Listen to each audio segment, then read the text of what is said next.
Hello दोस्तों, नमस्कार। एक बार फिर से स्वागत है आपके अपने यूट्यूब चैनल देव जी के ट्रिक्स में।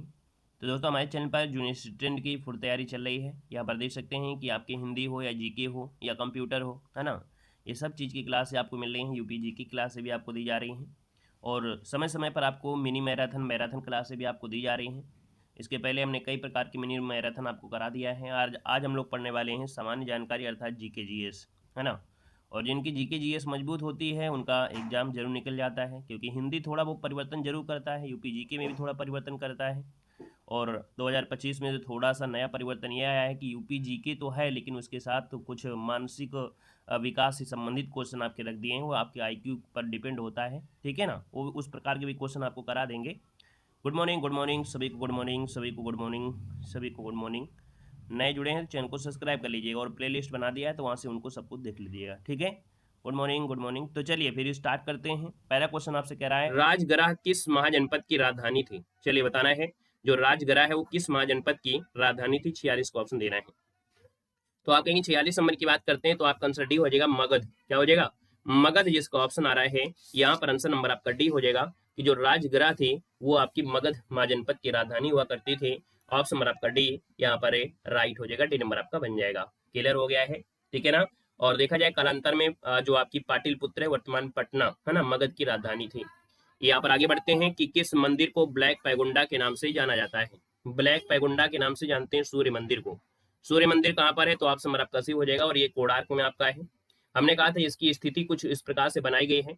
तो भैया यहाँ पर इस प्रकार से बना है कि इसके गर्भ में जो आपके भगवान यहाँ पर कह सकते हैं कि जो मूर्ति है उसमें से भगवान सूर्य की जो आपकी किरणें हैं वो 24 घंटा मतलब पूरे 12 घंटे यहाँ पर किरणें पड़ती रहती हैं। सूर्य चाहे आपका इधर से जाए चाहे उधर से जाए, मतलब कैसा भी आपका सूर्य की स्थिति बढ़ती जाए घटती जाएगी, लेकिन यहाँ पर किरणें इसके गर्भ में जाती रहेंगी। कुछ इस प्रकार से बनाया गया है।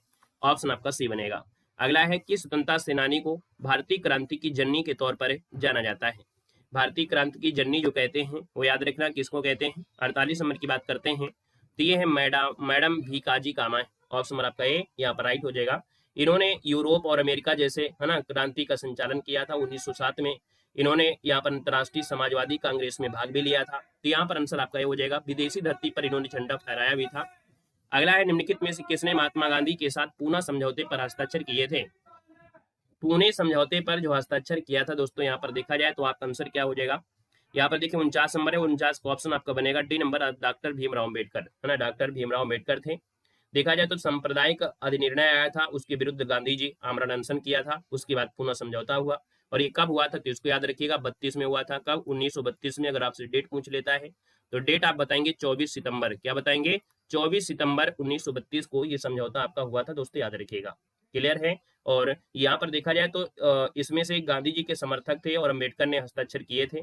गांधी जी ने इस पर हस्ताक्षर नहीं किए थे। यहाँ पर अगला दिया गया और आपसे कह रहा है कि केंद्रीय सूचना और अन्वेषण ब्यूरो भारतीय संविधान की 7वीं अनुसूची की किस सूची के अंतर्गत आपकी आता है? मतलब ये जो आपका दिया है केंद्रीय सूचना और अन्वेषण ब्यूरो, ये जो आपका आता है ये आता है आपके संघ सूची में, अर्थात जो भी नियम बनेंगे वो संघ सरकार बनाएगी। इसका जो ऑप्शन है वहां पर नंबर है राइट हो जाएगा। अगला है कि भारतीय संविधान के किस अनुच्छेद में उल्लिखित है कि भारत के एक उपराष्ट्रपति भी होगा? भारत के एक उपराष्ट्रपति होगा किसमें? 63 में होगा। ऑप्शन नंबर आपका डी हो जाएगा, आर्टिकल नंबर आपका 63 बनेगा। भारत की किस देश के साथ सबसे लंबी सीमा है? हमने कहा था बचपन का सपना एमबीए। बचपन का सपना क्या है? एमबीए है। ये क्रम आपको याद रखना है। तो आप कहेंगे सर सबसे ज्यादा बांग्लादेश, फिर आपकी चीन के साथ, पाकिस्तान के बाद नेपाल के साथ, ये क्रम आपका बिल्कुल है। तो आप कहेंगे सबसे लंबी सीमा आपकी देखा जाए भारत बनाता है बांग्लादेश के साथ। ऑप्शन नंबर आपका ये हो जाएगा। उसके बाद यहाँ पर आपका चीन हो जाएगा, फिर आपका तीसरे में पाकिस्तान होगा, चौथे में आपका नेपाल हो जाएगा। अगला है निम्न में से कौन सा है जो पश्चिमी तट का बंदरगाह है? देखो पश्चिमी तट कहाँ पर है तो पश्चिमी तट आपका ये वाला आपका है, ये पश्चिमी तट आपका है। यहाँ पर हम लोग कहेंगे सर पश्चिमी तट है। और पश्चिमी तट में देखा जाए तो यहाँ पर जो आपका बंदरगाह है वो कौन सा है? 53 नंबर में। 53 की अगर बात करते हैं तो दोस्तों ये मुंबई बंदरगाह है ना, जो कि आपका यहाँ पर आपको पड़ता है, मुंबई बंदरगाह आपका हो जाएगा। तो आप कहेंगे सर इसका आंसर आपका सी हो जाएगा, क्योंकि पारादीप तो आपके उड़ीसा में पड़ता है ना, विशाखापत्तनम तो देखो यहाँ पड़ता है, तूतीकोरिन आपके यहाँ पर तमिलनाडु के साथ पड़ता है, इसलिए आपका आंसर क्या हो जाएगा? यहाँ पर आपका सी बन जाएगा। भारत का पहला संविधान संग्रहालय कहाँ पर स्थापित किया गया है? अभी हाल ही में एक एग्जाम हुआ था, हाईकोर्ट का एग्जाम, वहां पर एक क्वेश्चन पूछा गया था यूपी की करंट अफेयर में, मतलब करंट अफेयर में पूछा गया था तो देखिए ये भारत का पहला संविधान संग्रहालय है, एक आपकी यूपी में बना था, ये भारत का पूछ लिया है। और जब भारत का पूछ लिया है तो आपका आंसर क्या हो जाएगा, 54 नंबर दिया है और 54 का ऑप्शन सी हो जाएगा, ये आपका सोनीपत है। क्या हो जाएगा, सोनीपत है। ये सोनीपत आपका कहाँ पड़ता है भाई, सोनीपत जो आपका पड़ता है ये आपके हरियाणा में पड़ता है। कहाँ पड़ता है, तो आपके हरियाणा में पड़ता है दोस्तों, याद रखिए हरियाणा आपका हो जाएगा। अगला है संयुक्त राष्ट्र का जो 9वां जलवायु परिवर्तन सम्मेलन हुआ है 2024, ये कहाँ पर आयोजित हुआ है। 55 नंबर की बात करते हैं तो दोस्तों ये बाकू में हुआ है। कहाँ पर हुआ है, तो आपके बाकू में हुआ है। अजरबैजान, आप लोग जानते होंगे अजरबैजान, है ना, तो अजरबैजान में इसका आयोजन यहाँ पर किया गया है। और अगला जो आपका होगा 2025 वाला, है ना, मतलब कह सकते हैं जो आपके 2025 में अब होगा, वो आपके होगा कहाँ पर, तो इसको आपके आगे के लिए बढ़ाया गया है, वो आपका ब्राजील में होगा, है ना। अगर आपसे पूछ लेता है कि भैया जलवायु परिवर्तन का जो 30वां जलवायु परिवर्तन सम्मेलन होगा वो आपके ब्राजील में होगा, तो इसका आंसर आपका बी हो जाएगा। अगला क्वेश्चन आपसे दिया गया है कि कौन सी नदी घाटी कर्नाटक राज्य की पश्चिमी घाट परिवर्तन मतलब पश्चिमी घाट पर्वत श्रृंखला से निकलती है और जिसकी नोएल, काबिली, अकरवैती और अमरावती जैसी सहायक नदियां हैं।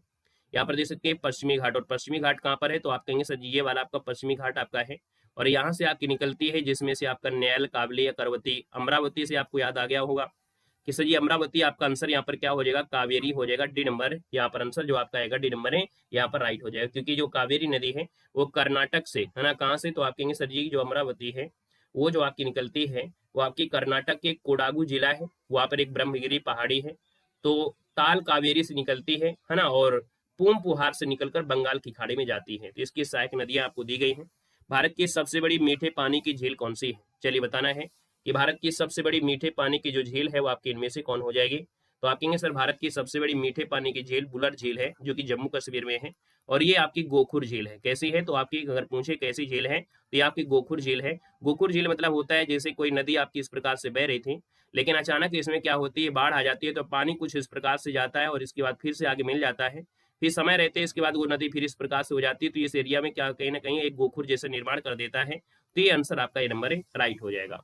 अगला वृक्ष और पहाड़ियों की जो खेती होती है उसे क्या कहते हैं, वृक्षों और झाड़ियों दिया है, वृक्ष और झाड़ियों की जो खेती होती है उसे हम लोग कहते क्या है, तो इसको बोलते हैं आर्बोरी कल्चर। क्या करते हैं, इसे कहते हैं आर्बोरी कल्चर कहते हैं। इसका आंसर आपका ये नंबर है, नोट कर लीजिएगा, है ना, यहाँ पर जो आपका ये दिया है बिल्कुल नोट करिएगा। इसमें जैसे भू निर्माण, लकड़ी उत्पादन, है ना, जैसे विभिन्न उद्देश्यों से किए जाते हैं। झाड़ियों का रोपण हो गया, देखभाल करना, रख रखाव, ये आपका होती है, याद रखिएगा।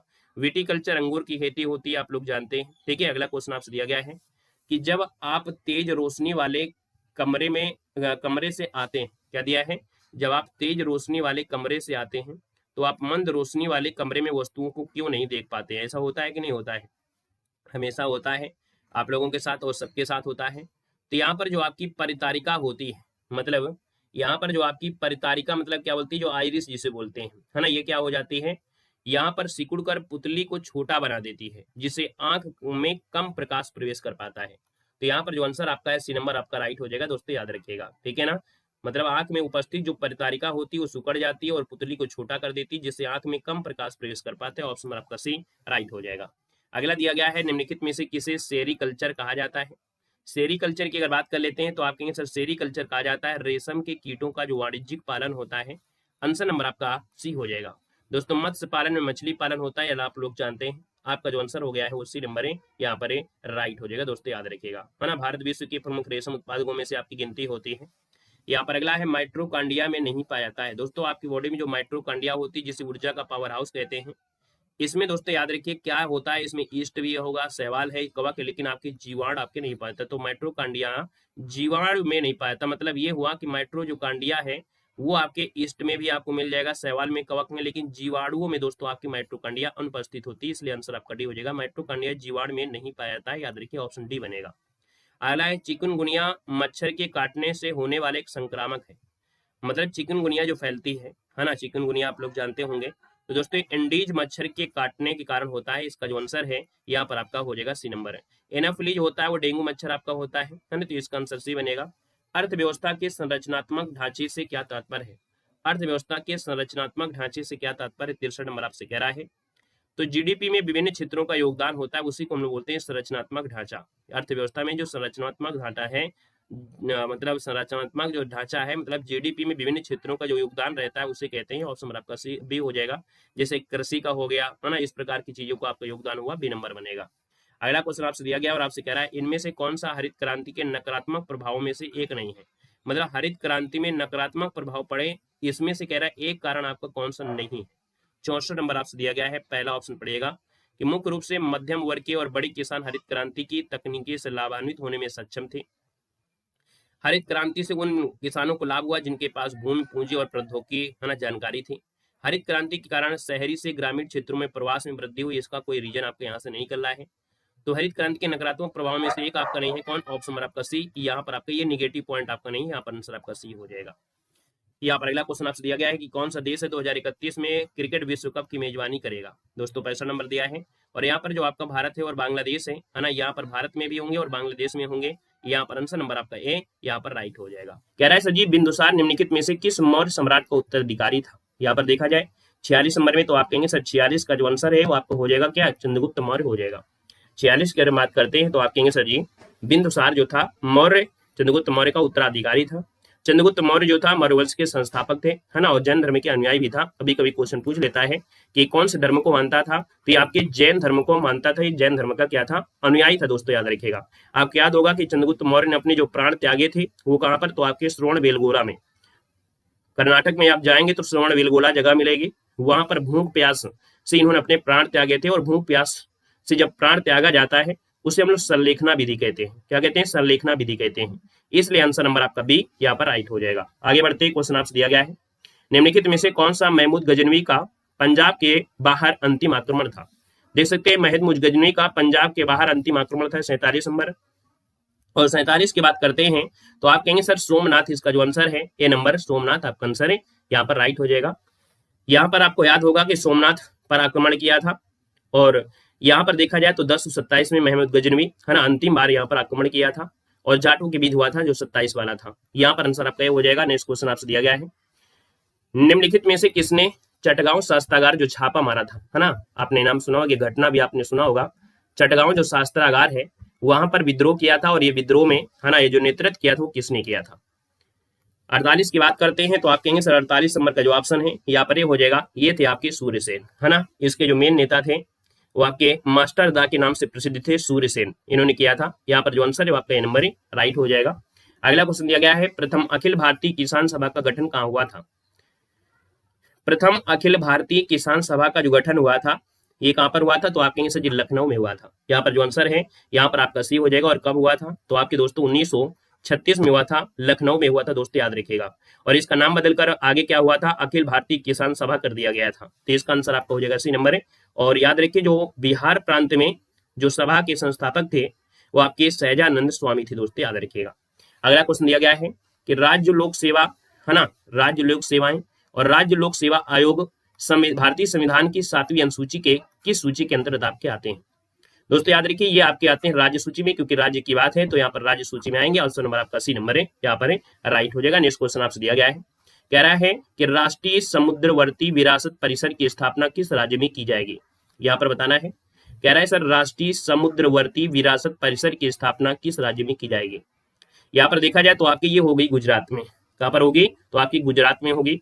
और ये आपकी जो स्थापना है 9 अक्टूबर 2024 को केंद्रीय मंत्रिमंडल ने लोथल में जो परिसर है वहां पर मंजूरी प्रदान किया था। तो इसका आंसर आपका बी राइट हो जाएगा।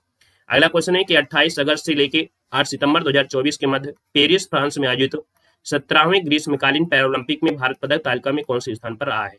देखा जाए तो यहाँ पर पैरालंपिक से क्वेश्चन आपके बन भी रहे हैं और यहाँ पर भी पुरस्कार भी दिए गए हैं, है ना। उस पुरस्कार के लिए अलग से वीडियो आपको मिल जाएगा। यहाँ पर 52 नंबर दिया है तो 52 का ऑप्शन आपका हो जाएगा। ये सर 18वें नंबर के थे। कौन से नंबर के थे, तो ये 18वें नंबर के थे। दोस्तों याद रखिए इसका आंसर आपका डी यहाँ पर राइट हो जाएगा।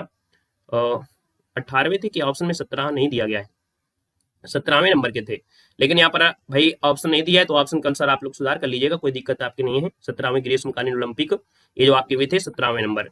इसमें से देखा जाए तो 29 पदक जीते थे, है ना। पैरा ओलंपिक में 29 पदक जीते थे, जिसमें 7 गोल्ड मेडल थे, 9 थे आपके रजत थे, है ना। और इसके बाद 13 जो आपके थे कांस्य थे।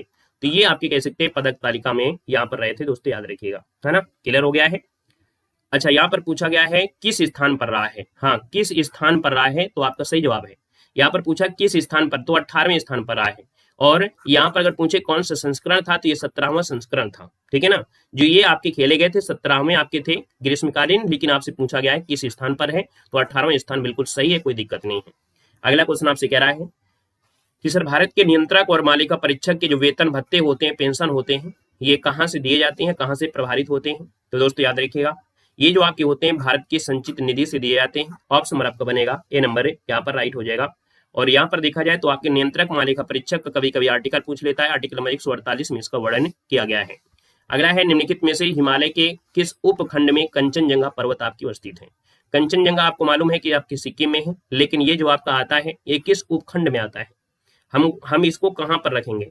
तो दोस्तों आप कहेंगे सर 54 नंबर दिया है, इसका ऑप्शन सी हो जाएगा। ये दार्जिलिंग और जो आपका सिक्किम हिमालय है उसके अंतर्गत आपका आता है। यहाँ पर जो आंसर है आपका सी नंबर है, राइट हो जाएगा, याद रखिएगा।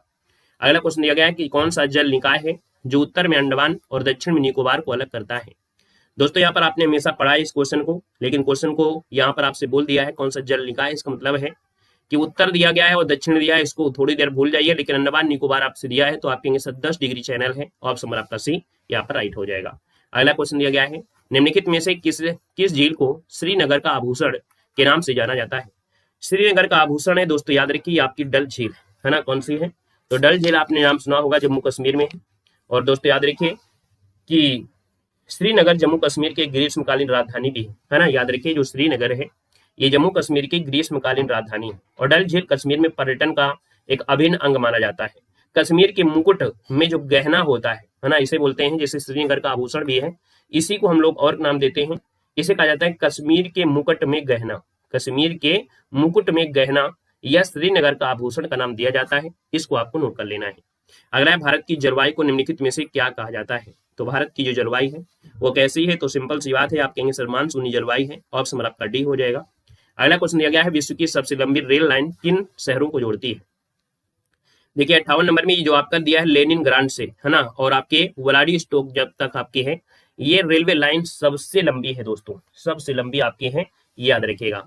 अगला है स्वच्छ आकाश रंग किस फिनोमिना के कारण नीला दिखाई देता है। मतलब जब आकाश बिल्कुल स्वच्छ होता है तो इसका रंग दिखाई देता है नीला, और कारण क्या होता है, ये घटना जो आपकी होती है इसे बोलते हैं प्रकाश का प्रकीर्णन है ना, इसे बोलते हैं प्रकाश का प्रकीर्णन होता है। और यहाँ पर देखा जाए तो रंग का जो प्रकाश चारों ओर क्या हो जाता है, बिखर जाता है, और आकाश का जो हल्का नीला रंग दिखाता है इसी घटना की वजह से दिखाई देता है। कीटों का क्या दिया, कीटों का मनुष्यों, पर्यावरण और अन्य जीवों के साथ संबंधों का अध्ययन क्या कहलाता है। 60 नंबर दिया है, और 60 नंबर में दोस्तों इनको बोलते हैं एंटोमोलॉजी है ना। कीटों का जो अध्ययन कहलाता है वो होता है एंटोमोलॉजी होता है। ऑप्शन नंबर आपका बनेगा डी नंबर, ऑप्शन नंबर आपका बी हो जाएगा एंटोमोलॉजी। अगला है किस अंग को कोशिका का डाकघर कहा जाता है। चलिए कौन सा ऐसा अंग है जिसे कोशिका का डाकघर कहते हैं। आपने हमेशा कोशिका का पावर हाउस पढ़े होंगे है ना, लेकिन ये कोशिका का डाकघर है। और दोस्तों याद रखिए ये है गाल्जी का उपकरण। क्या है, गाल्जी का उपकरण को कोशिका का डाकघर कहा जाता है। क्यों, क्योंकि ये अणुओं अर्थात जो प्रोटीन होता है, लिपिड होता है, वो कोशिका के विभिन्न भागों में है ना, और कोशिका के बाहर पैक करता रहता है और वितरित करता रहता है, इसलिए इसको हम लोग गाल्जी का उपकरण कहा जाता है। अगला है मानव शरीर में निम्नलिखित में से कौन सा अंग है जो निमोनिया रोग से संबंधित अधिक प्रभावित होता है। निमोनिया रोग आपने देखा होगा यहाँ पर 62 नंबर में, और 62 की बात करते हैं तो निमोनिया में प्रभावित होते हैं आपके फेफड़े है ना। ऑप्शन नंबर आपका ए नंबर है, राइट हो जाएगा। अगला है मुक्त बाजार अर्थव्यवस्था एक महत्वपूर्ण पहलू होती है। मुक्त बाजार अर्थव्यवस्था दोस्तों देखा जाए तो ये जो आपकी है पूंजीवाद, मुक्त बाजार व्यवस्था एक पूंजीवाद का एक महत्व पहलू है। ऑप्शन नंबर आपका सी बनेगा। अगला है निम्नलिखित में से कौन सा जनसंचार अर्थात मास मीडिया है, जो कि एक उदाहरण यहाँ पर नहीं है। तो जनसंचार का एक उदाहरण कौन सा नहीं है 64 नंबर में। आप कहेंगे सर जी यहाँ पर समाचार पत्र है, रेडियो है, टेलीविजन है, लेकिन घर घर जाकर अभियान करना क्या ये जनसंचार का अर्थात ये मीडिया का अंतर्गत आता है, नहीं आता है, इसलिए ऑप्शन आपका बी नंबर है, यहाँ पर नहीं होगा। अगला क्वेश्चन दिया गया अंतरराष्ट्रीय क्रिकेट में डकवर्थ लुइस फार्मूला पहली बार कब इस्तेमाल किया गया था। 65 नंबर दिया गया है। यहाँ पर देखा जाए तो 1 जनवरी 1997 आपका जो आंसर है यहाँ पर आपका राइट हो जाएगा बी नंबर, यहाँ पर राइट हो जाएगा बी नंबर आपका हो जाएगा। आपसे सजी सामान्य जानकारी आपको बताना है। यहाँ पर दिया मौर्य वंश की स्थापना के लिए चंद्रगुप्त मौर्य ने किसे हराया था। यहाँ पर देख सकते हैं चंद्रगुप्त मौर्य की जब स्थापना हुई मौर्य वंश की, तो चंद्रगुप्त मौर्य ने जो हराया वो किसको हराया था? तो आपका जो आंसर है वो आपका सी हो जाएगा, घनानंद को हराया था ना, घनानंद है जो ऑप्शन नंबर आपका सी यहाँ पर आ रहा है, तो आपका जवाब बिल्कुल राइट हो जाएगा। और ये नंद वंश का है ना, नंद वंश का अंतिम शासक था घनानंद, इसको पराजित किया था, मौर्य वंश की नींव रखा था। अगला है चंदावर का युद्ध निम्नलिखित में से किसके बीच हुआ था? हाँ, यहाँ पर दिया गया है और आपसे कह रहा है कि सर जी चंदावर का युद्ध है और किनके बीच यहाँ पर हुआ था, तो सिंपल सी बात है, आप कहेंगे 47, इसका जो आंसर आपका बनेगा 47 नंबर में ऑप्शन हो जाएगा जयचंद और मोहम्मद घोरी। यहाँ पर आंसर नंबर आपका ए यहाँ पर राइट हो जाएगा। याद रखिए कब हुआ था, तो आप कहेंगे 1194 दिन चंदावर का युद्ध हुआ था दोस्तों, याद रखिएगा, ठीक है ना। गढ़वाल के शासक थे जयचंद, उनकी पराजय भी हो गई थी। अगला क्वेश्चन दिया गया है भगत सिंह है, सुखदेव और राजगुरु है, इनको फांसी दी गई थी, और फांसी दी गई थी तो भैया आपको याद होगा लाहौर षड्यंत्र केस था, है ना, लाहौर षड्यंत्र केस था, उसके अंतर्गत जो गवर्नर थे उनके द्वारा एक विशेष ट्रिब्यूनल गठित की गई थी। और यहाँ पर देखा जाए तो 48 नंबर का जो ऑप्शन आएगा वो सी हो जाएगा, मार्च मतलब 23 मार्च 1931, ऑप्शन नंबर आपका सी राइट हो जाएगा। अगला है चित्तरंजन दास ने चुनाव लड़ने के लिए 1923 में किसके साथ मिलकर स्वराज पार्टी की स्थापना की थी? यहाँ पर बताना है आपका जो आंसर है वो आपका राइट इनमें से क्या हो जाएगा। तो आप कहेंगे सर यहाँ पर स्वराज पार्टी की जो स्थापना है कहीं ना कहीं देखा जाए 49 नंबर का जो ऑप्शन डी है मोतीलाल नेहरू आपका राइट आंसर हो जाएगा।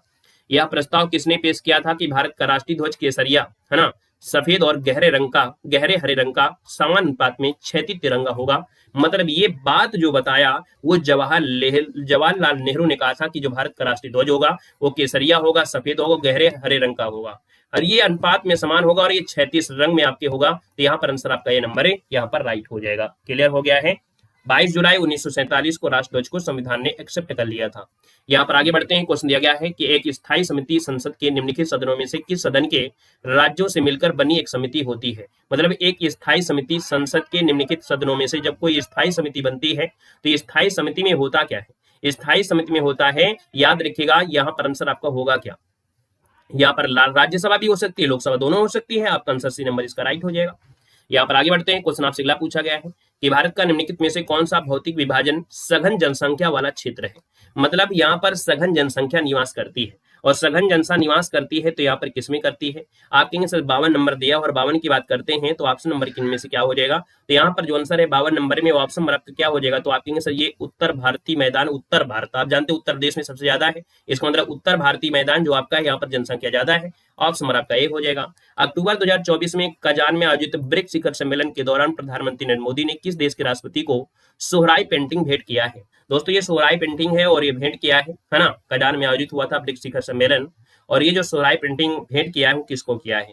तो दोस्तों याद रखिए रूस इसका जो आंसर है यहाँ पर 53 नंबर में, ऑप्शन नंबर आपका ए यहाँ पर राइट हो जाएगा। दोस्तों याद रखिएगा, है ना। रूस के राष्ट्रपति कौन है? व्लादिमीर जोआकिम पुतिन थे। वो झारखंड की एक कलाकृति है, जो सोहराई पेंटिंग है कहाँ की है? झारखंड की है, इस बात को भी याद रख लेना है। यहाँ पर आगे बढ़ते हैं। क्वेश्चन आपसे दिया गया है कि 43वें भारत अंतर्राष्ट्रीय व्यापार मेला में कौन सा राज्य फोकस आपका रहा है? जो 43वें भारत अंतर्राष्ट्रीय व्यापार मेला है उसमें मुख्य फोकस जो रहा है वो किस राज्य को किया गया था? तो दोस्तों ये किया गया था आपके झारखंड को फोकस किया गया है ना। तो यहाँ पर जो आंसर आपका दिया गया है वो आपका सी नंबर हो जाएगा। अगला है कि सजी अलकनंदा है और धौली गंगा है, इन नदी के संगम को कहा क्या जाता है? 55 नंबर में आप बताना है भैया आपको, देखो अलकनंदा और धौली गंगा ये पड़ता है आपका विष्णु प्रयाग। क्या होता है कि भैया विष्णु प्रयाग 5 प्रयागों में से एक माना जाता है जो उत्तराखंड के चमोली जिले में है। अलकनंदा नदी और जब धौली गंगा नदी का जब संगम होता है ये बद्रीनाथ जिले में मुख्य आकर्षक आपका क्षेत्र महावट, है ना। देखो महावट क्या होती है, एक महावत बोल देते हैं कि एक बारिश होती है ना। मतलब 57 की अगर बात कर लेते हैं तो दोस्तों सर्दी के दौरान चक्रवाती वर्षा दिया गया है। यहाँ पर दिया है गर्मी के मौसम के दौरान गर्म और शुष्क हवाएं हैं, बादल फटना दिया, शीतलहरें दिया, हमने कहा ये बारिश होती है। 57 नंबर का जो ऑप्शन बनेगा वो राइट हो जाएगा, ए नंबर यहाँ पर राइट हो जाएगा। और सर्दियों में जो वर्षा होती है स्थानीय तौर पर इसको महावट कहा जाता है। मतलब कह सकते हैं बहुत ज्यादा बारिश नहीं होती है, और ये रबी की फसल के लिए याद रखिए जो महावत होता है वो क्वेश्चन पूछा जाता है कि महावत जो आपकी फसल है ना, याद रखिए जो महावत फसल है वो किसके लिए अच्छी होती है? तो आप कहेंगे सर सर्दियों में रबी की फसल होती है, और रबी की फसलों के लिए कहीं ना कहीं महावत जो होती है वो अच्छी होती है, याद रखिएगा। ठीक है, अगला क्वेश्चन दिया गया है कि कौन सा महाद्वीप है जो विश्व का सबसे अधिक टिन का उत्पादन करता है? आधे से अधिक टिन का उत्पादन सिर्फ यही आपको कर देता है, यहाँ पर महाद्वीप पूछा गया है। तो आप कहेंगे सर 58 नंबर दिया है, और 58 की अगर बात कर लेते हैं तो ऑप्शन डी हो जाएगा, ये आपका एशिया है। 58 का ऑप्शन हो जाएगा कि एशिया में ही जो चीन है ये टीन का उत्पादक है, और भारत में अगर पूछे कि टीन कहाँ होता है तो आपके झारखंड में आपको टीन होता है दोस्तों, याद रखिएगा। क्लियर हो गया है। आगे बढ़िएगा कि निम्नलिखित में इंद्रधनुष के किस रंग का सबसे कम तरंगदैर्घ्य होता है। दोस्तों 59 का ऑप्शन दे रहा है, सबसे कम तरंगदैर्घ्य पूछा गया है, और सबसे कम तरंगदैर्घ्य पूछा गया है, इसका मतलब जो आपको आंसर होगा कौन सा, ए नंबर आपका बैंगनी, जो आपको कम दिखाई देता है। 7 रंगों में से विबजोर आपने पढ़ा होगा, और विबजोर में जो सबसे लास्ट में आता है वो बैंगनी होता है, और जो सबसे फर्स्ट में आता है वो आपका होता है लाल, क्योंकि लाल रंग आपको आसानी से दिखाई देता है, उसका तरंगदैर्घ्य सबसे ज्यादा होता है। तो लाल का होता है वो आपका क्या होता है, ज्यादा होता है, और बैंगनी का होता है क्या होता है, कम होता है, याद रखिएगा। अगला क्वेश्चन है, निम्नलिखित में से किस शब्द का अर्थ है फलों को उगाना। याद रखिए जब फलों को उगाना होता है उसे हम बोलते हैं पोमी कल्चर, है ना, यहाँ पर बोलते हैं पोमी कल्चर। यहाँ पर जो आपका आंसर है वो आपका बनेगा बी नंबर है। और यहाँ पर सेरी कल्चर क्या होता है, रेशम होता है, जो कि आप लोग जानते हैं। एपी कल्चर में मधुमक्खी पालन होता है, ये भी आप लोग जानते हैं, ठीक है ना। यहाँ पर ये बताइएगा, आपसे कह रहा है सर जी अर्बोरी कल्चर क्या होता है, चलिए बताइएगा अर्बोरी कल्चर में क्या होता है। अर्बोरी कल्चर में जैसे पेड़ है, झाड़ी है, लता है, अन्य लकड़ी के पौधे हैं, उनकी खेती करना, उनका प्रबंधन करना, उनका अध्ययन करना, ये होता है अर्बोरी कल्चर। आइएगा अगले क्वेश्चन में, क्वेश्चन दिया है कि कोशिकाओं में प्रोटीन का संश्लेषण किसमें होता है। देखो संश्लेषण मतलब होता है बनना, संश्लेषण मतलब होता है प्रकाश से बनना होता है। तो आप बताइए कोशिकाओं में प्रोटीन जब बनता है ना, वो किसमें आपका होता है संश्लेषण करना, जो आपका होता है 61 नंबर का ऑप्शन आपका डी हो जाएगा, राइबोसोम में। क्या होता है, राइबोसोम, ऑप्शन नंबर आपका डी यहाँ पर राइट हो जाएगा। अगला क्वेश्चन दिया गया है कि एशिया का एक बड़ा सदाबहार पेड़ बरगद के पेड़ का वैज्ञानिक नाम आपको बताना है, जिसके तने वायु जड़ों के समान होते हैं। अब आपको यहाँ पर बरगद से रिलेटेड कई पॉइंट हो गए कि सर ये सदाबहार पेड़ लग रहा है, यहाँ पर इसका वैज्ञानिक नाम अभी आपको पता चल जाएगा। इसकी जो आपकी जड़ें होते हैं वो आपकी जमीन तक आ जाती है ना, तनों से यहाँ पर जुड़ी होती हैं, वावी इनको जड़ों के नाम से भी जानते हैं। तो आप कहेंगे सर यहाँ पर 62 नंबर की अगर बात कर लेते हैं तो इसका जो आंसर है 62 में आपका बी हो जाएगा, इसे बोलते हैं फिकस बेंगालेसिस, फिकस बेंगालेसिस, यहाँ पर आंसर आपका बी नंबर राइट हो जाएगा। यहाँ पर अगला दिया गया है कि किस प्रकार की बेरोजगारी में व्यक्ति अपनी क्षमता से कम योगदान देता है। मान लो अगर खेत में आपको जाना है और आपको यहाँ पर जरूरत है 4 लोगों की, लेकिन अगर आप 6 लोग ले जाते हैं तो 2 लोग एक्स्ट्रा होते हैं और अपनी क्षमता से कम मेहनत करते हैं। तो दोस्तों इस बेरोजगारी को बोलते हैं प्रच्छन्न बेरोजगारी, या इसी को बोलते हैं छिपी बेरोजगारी, या इसी को बोलते हैं अदृश्य बेरोजगारी। तो आप कहेंगे सर इसका जो आंसर है वो आपका डी नंबर राइट हो जाएगा। दोस्तों याद रखिएगा, क्लियर हो गया है। आगे बढ़िएगा, क्वेश्चन दिया गया है व्यय और प्राप्तियां सरकारी बजट द्वारा दर्शाई जाती है। तो दोस्तों जो सरकारी बजट होता है, सरकारी बजट में पेश होता है अनुमानित और अनुमानित, मतलब अनुमानित व्यय और अनुमानित प्राप्तियां सरकारी बजट द्वारा दर्शाई जाती हैं। 64 का ऑप्शन बनेगा बी नंबर हो जाएगा। दुनिया में सबसे पुराना टेनिस टूर्नामेंट आपका कौन सा है, दुनिया में सबसे पुराना टेनिस टूर्नामेंट आपका कौन सा है। तो 65 की अगर बात कर लेते हैं तो आप कहेंगे सर 65 नंबर दिया है, और 65 का जो ऑप्शन आ रहा है कहीं ना कहीं यहाँ पर आंसर जो बनेगा वो आपका विंबलडन है। क्या है, विंबलडन दोस्तों आपका सबसे पुराना है, 1887 में। कब, 1877 में दोस्तों इसकी शुरुआत हुई थी, दोस्तों याद रखिएगा, ठीक है। पर देखिए भारत में बड़े पैमाने पर सोने के सिक्के जारी करने वाला पहला शासक इनमें से किस वंश का राजा था। 46 नंबर में देखा जाए तो आप कहेंगे सर यहाँ पर देखा जाए तो सोने के सिक्के जारी करने वाला पहला शासक बड़े पैमाने पर ये कुषाण वंश में था, कुषाण, जो कि ऑप्शन नंबर आपका डी यहाँ पर राइट हो जाएगा, डी नंबर आपका हो जाएगा, याद रखिएगा, क्लियर है। चलिए यहाँ पर आगे बढ़ देगा, रजिया को दिल्ली सल्तनत के सिंहासन से किस वर्ष हटाया गया था। भाई रजिया जो आपकी बैठी थी वो आपकी इल्तुतमिश के बाद, है ना, और इल्तुतमिश के बाद बैठी थी वो आपकी 1340 आपका रजिया का शासन काल रहा है। तो यहाँ पर कहेंगे सर 40, इसका आंसर आपका नंबर राइट हो जाएगा, 40 में इसको हटा दिया गया था, है ना। यहाँ पर अगला क्वेश्चन दिया गया है कि आंध्र प्रदेश राज्य में स्वदेशी आंदोलन को क्या कहा गया था। भाई हम लोग स्वदेशी आंदोलन तो जानते हैं, लेकिन आंध्र प्रदेश में दक्षिण भारत में इसी को जो कहा गया था वो आंदोलन का नाम दिया गया था वंदे मातरम आंदोलन। क्या बोला गया था, वंदे मातरम आंदोलन बोला गया था। राइट आंसर आपका बी के साथ जाएगा। अगला है भारतीय संविधान के अनुसार निम्नलिखित में से कौन सा एक स्वतंत्र संवैधानिक निकाय नहीं है। देखो भारतीय संविधान के अनुसार निम्नलिखित में से कौन सा एक स्वतंत्र संवैधानिक निकाय नहीं है।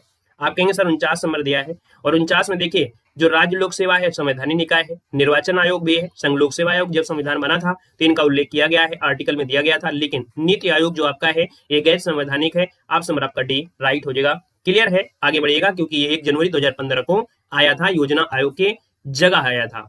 निम्नलिखित में से कौन सा भारत के संविधान की प्रस्तावना में उल्लिखित नहीं है। भारत के संविधान की जो प्रस्तावना है उस प्रस्तावना में याद रखिएगा समानता है, भाईचारा है, संप्रभुता है, लेकिन समतावाद के बारे में बात नहीं हुई है ना। क्या यहाँ पर समतावाद की बात नहीं की गई है आपकी प्रस्तावना में, याद रखेगा। यहाँ पर अगला दिया गया है, दिसंबर 2024 में गुकेश डी ने विश्व शतरंज चैंपियंस 2024 के फाइनल में किस खिलाड़ी को हराकर खिताब जीत लिया है। बड़े हाईलाइट रहे हैं, इनका एक सपना था कि मैं विश्व चैंपियन बनूं और इन्होंने इस कारनामे को बनकर दिखा दिया, अपने सपने को साकार किया। 51 नंबर की बात करते हैं तो दोस्तों इन्होंने डिंग लिरेन को हराया है और यहाँ पर फाइनल में दोस्तों यहाँ पर देख सकते हैं इनको हराकर ये खिताब अपने नाम किया है। ऑप्शन नंबर आपका सी यहाँ पर राइट हो जाएगा। दोस्तों याद रखिएगा, ये चीन के हैं, नाम से पता चल रहा होगा ये आपके कहाँ के थे, तो आपके चीन के थे प्लेयर। अगला है कि एक नई केंद्रीय क्षेत्र योजना एक राष्ट्र एक सदस्यता के संबंध में विकल्प का तथ्य सही नहीं है। एक राष्ट्र है ना, क्या दिया है, केंद्रीय क्षेत्र योजना में एक राष्ट्र एक सदस्यता के लिए कौन सा सही नहीं है। 52 नंबर आपसे कह रहा है, पहले ऑप्शन को देखते हैं। 25 नवंबर 2024 को केंद्रीय मंत्रिमंडल ने इस योजना को मंजूरी दिया। इस योजना का उद्देश्य कि देश भर में विद्वानों के शोध लेखों और शैक्षणिक जर्नलों और तथा डिजिटल और सहज पहुंच प्रदान करना। यह योजना अधिकतम 5 कैलेंडर वर्ष आपकी है, यही यहाँ से आपकी क्या हो रहा है, गलत हो रही है। ये योजना जो आपकी है यहाँ से गलत हो रहा है। ये योजना 3 कैलेंडर वर्ष के लिए है। 3 कैलेंडर वर्ष मतलब हो गया 2025, 2026, 2027। ये आपकी 3 वर्ष के लिए आपकी है, याद रखिएगा। बाकी यहाँ पर इस योजना के लिए आवंटित धनराशि आपकी 60 जो आपकी 1000 करोड़ आपकी है ना, ये आपको है। आइए अगले क्वेश्चन को, क्वेश्चन दिया गया है कि राष्ट्रपति को निम्नलिखित में से किसके परामर्श से दोनों सदनों की संयुक्त बैठक के संबंध में प्रक्रिया के लिए नियम बनाने की शक्ति प्राप्त है। तो दोस्तों यहाँ पर जब दोनों सदनों के है ना, दोनों सदनों की जो संयुक्त बैठक होती है उसके बारे में देखा जाए तो आपका 53 नंबर जो दिया है वो राइट आंसर आपका जो हो जाएगा बी हो जाएगा। सभापति और जो अध्यक्ष होते हैं, अर्थात लोकसभा के जो राज्यसभा के सभापति हैं और आपके जो लोकसभा के अध्यक्ष होते हैं, तो यहाँ पर जो आपका आंसर है वो आपका बी नंबर है, राइट हो जाएगा। इनसे परामर्श की जरूरत होती है। अगला क्वेश्चन दिया गया है पश्चिमी घाट और पूर्वी घाट का मिलन स्थान आपको बताना है। चलिए कमेंट करते रहिए, आप लोगों को कमेंट नहीं आ रहे हैं, क्या बात है। ये आपके हार्ड क्वेश्चन ले लिया, यूपीएससी वाले क्वेश्चन तो नहीं लग रहे हैं कि सर जी यूपीएससी वाले क्वेश्चन आपके लग रहे हो, ऐसा तो नहीं है। हाँ 108 में संयुक्त बैठक होती है, वेरी गुड। पश्चिमी घाट, हमने यहाँ पर पश्चिमी घाट को बना देते हैं और आपके पूर्वी घाट को भी यहाँ पर विनान कर देते हैं। इनका जो मिलन स्थान होता है, ये जो घाट होते हैं इनका मिलन स्थान जो आपका होता है, उस स्थल को हम जो कहते हैं वो कहते हैं कौन, तो आप कहेंगे सर यहाँ पर आंसर आपका भी हो जाए नीलगिरी की पहाड़ियां है। 54 नंबर का जो ऑप्शन बी है, नीलगिरी की पहाड़ी है। और नीलगिरी की पहाड़ी का अंतिम पॉइंट जो आपका होता है वो कार्डमम होता है। क्या होता है, कार्डमम की पहाड़ी होती है। और कार्डमम की अगर बात करते हैं तो इसे इलायची पहाड़ी कहते हैं। लेकिन जब हमें मालूम है कि नीलगिरी पहाड़ी दी गई है तो वह पहाड़ी की बात हो रही है ना, तो यहाँ पर आंसर आपका हो जाएगा बी नंबर। कौन सी नदी है गंगा की सहायक नदी नहीं है। भाई गंगा की सहायक नदियों में गंगा है तो गंगा तो आपकी बनेंगी। राम गंगा है, यहाँ पर देखा जाए तो यमुना है, यहाँ पर घाघरा है और भीमा तो नहीं होगा। भीमा हो सकता है, भीमा आपने सुना जरूर होगा, दक्षिण भारत में कृष्णा की सहायक नदी है। किसकी है, भीम और कृष्ण। यहाँ पर आप कहेंगे सर ये कृष्णा की सहायक नदी है, डी नंबर आपको बनेगा। भारत की जलवायु को वर्णन करने के लिए प्रयुक्त सामान्य शब्द क्या है। अगर भारत की जलवायु के बारे में बात करें तो आप कहेंगे सर भारत की जलवायु कैसे उष्णकटिबंधीय मानसूनी आपकी है। और ये क्वेश्चन अभी हाल ही में पूछा गया था एग्जाम में कि उष्णकटिबंधीय मानसूनी आपकी है, याद रखिए इसका आंसर आपका बी हो जाएगा। अगला क्वेश्चन है कि भारत के उत्तरी मैदान किस मृदा या मिट्टी के बने होते हैं। दोस्तों 57 की बात करते हैं तो आपको मालूम है कि उत्तर भारत में जलोढ़ मृदा आपकी पाई जाती है, आंसर आपका सी बनेगा। हरिकेन का नाम सुना होगा आपने, हरिकेन के बारे में कौन सा कथन आपका सत्य दिया गया है। 58 की अगर बात करते हैं, हरिकेन ये उष्णकटिबंधीय चक्रवात है। क्या है, ये उष्णकटिबंधीय चक्रवात है। और ये जो उष्णकटिबंधीय चक्रवात है कहीं ना कहीं बेसिन में उत्पन्न होता है, आपके अटलांटिक महासागर, कैरेबियन सागर, मैक्सिको की खाड़ी आदि क्षेत्रों में यहाँ पर आता है। तो यहाँ पर देखा जाए तो 58 नंबर का जो ऑप्शन बनेगा वो राइट हो जाएगा, सी नंबर। ये अटलांटिक से संबंधित आपका है, सी नंबर आपका बनेगा। अगला दिया है निम्न से किसे आधुनिक परमाणु सिद्धांत का जनक मानते हैं। यहाँ पर केमिस्ट्री में क्वेश्चन आपने पढ़ा होगा, आधुनिक परमाणु सिद्धांत का जो जनक मानते हैं वो किसको मानते हैं, रसायन विज्ञान में पढ़े होंगे। 59 की बात करते हैं तो ये जॉन डाल्टन है। कौन है, जॉन डाल्टन, ऑप्शन आपका ये बनेगा। अगला है प्राणियों में पाए जाने वाले अंतः परजीवी की पहचान कीजिएगा। चलिए यहाँ पर देखा जाए तो आप कहेंगे सर अंतः परजीवी की पहचान इनमें से करना है। यहाँ पर जो आपका आंसर है 60 नंबर में, वो ऑप्शन नंबर आपका क्या हो जाएगा। तो यहाँ पर देखिए आपका जो चपटे कृमि होते हैं, याद रखिए प्राणियों में पाए जाने वाला अंतः परजीवी जो आपका होता है वो चपटे कृमि, यहाँ पर 60 नंबर है। और 60 नंबर की बात करते तो सी हो जाएगा, मतलब समझिएगा कि प्राणियों के अंदर ये रहते हैं और जैसे आपके आंत में हो गए या फेफड़े में हो गए या आपके रक्त में होते हैं, है ना, रक्त आपकी हो गई वो आपकी, अरे जीएस है, ये साइंस नहीं है, जनरल साइंस है। जनरल साइंस मतलब ये जीके में आ जाती है, स्पेशल साइंस में नहीं आती है। एक क्वेश्चन साइंस का उसमें दिख गया है आपको तो बस ये जनरल साइंस होता है, जीके में आपका सब कुछ आ जाता है। वो आपसे पूछेगा नहीं, रिश्तेदार नहीं है आपका जो आयोग होता है कि हमारे साइंस नहीं आएगी, एक भी क्वेश्चन नहीं आएगा। ठीक है, आइए अगला क्वेश्चन। मानव मस्तिष्क का कौन सा भाग सीधी रेखा में गमन करने के लिए उत्तरदायी होता है। मानव मस्तिष्क का कौन सा भाग है जो सीधी रेखा में चलने के लिए उत्तरदायी होती है? 61 नंबर आपसे दिया गया है। तो आप कहेंगे सर यहाँ पर देखा जाए तो ये सेरिबैलम जो आपका है, कौन है आपका जो सेरिबैलम होता है, यहाँ पर जो आपका आंसर दिया गया है वो राइट आंसर आपका क्या हो जाएगा? यहाँ पर सी नंबर है, राइट हो जाएगा, सी नंबर आपका बन जाएगा, याद रखिएगा। क्लियर है? चलिए आगे बढ़िएगा। आपसे कह रहा है सर जी ये बताइएगा कि कुछ पौधों में हरे और कोमल तने होते हैं, वे आमतौर पर छोटे होते हैं और उनकी अधिक शाखाएं नहीं हो सकती हैं, उन्हें हम लोग क्या कहते हैं? भाई 62 नंबर की बात करते हैं। ये बात हो रही है साग की, है ना। साग जानते हैं, चना का साग हो गया या किसी का साग हो गया, है ना। उसमें आपने बड़े बड़े शाखाएं नहीं होती कि उसमें आप चढ़कर झुलवा गाड़ लीजिएगा। ऐसा तो होता नहीं कि झूला उसमें लगा ले, नहीं होता है ना, तोड़ते हैं, खाते पी देते हैं। तो यहाँ पर आंसर आपका बी हो जाएगा। और यही कहीं ना कहीं ये कोमल तने हम लोग खाते भी हैं साग में। मांग का नियम क्या कहता है?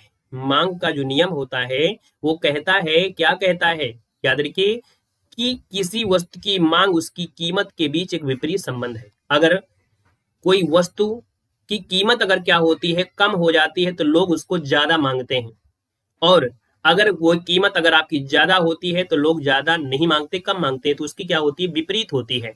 तो आपका आंसर आपका बी नंबर राइट हो जाएगा। वस्तु की कीमत के ऊपर डिपेंड होती है उसकी मांग, है ना। अगला क्वेश्चन है कि भारत में कौन सा मंत्रालय है जो सभी मूल्य वर्ग के सिक्के जारी करता है? देखिए, सभी मूल्य के सिक्के जारी करना, और सिक्के जारी करना मतलब ये वित्त मंत्रालय होता है। डी नंबर आपका राइट हो जाएगा। यहाँ पर है कि लॉन टेनिस में जोड़ी में खेले जाने वाले मैचों के लिए जो कोर्ट की चौड़ाई होती है वो कितनी होती है? यहाँ पर देखा जाए तो आप कहेंगे सर यहाँ पर जो आपका 65 नंबर है, 65 को ऑप्शन डी हो जाएगा। 36 फीट होती है जो लॉन टेनिस होती है। उसके बीच में जो कोर्ट आपका मैदान होता है, इस कोर्ट के मैदान में यहाँ पर जो लंबाई आपकी होती है वो कितनी होती है? 36 फीट होती है, याद रखेगा। ठीक। और कह रहे हैं सातवाहन साम्राज्य के अधीन शासन का सबसे निचला स्तर एक ग्राम हुआ करता था, जो कि उस ग्राम का जो देख रेख किया करता था वो किसे कहते क्या है?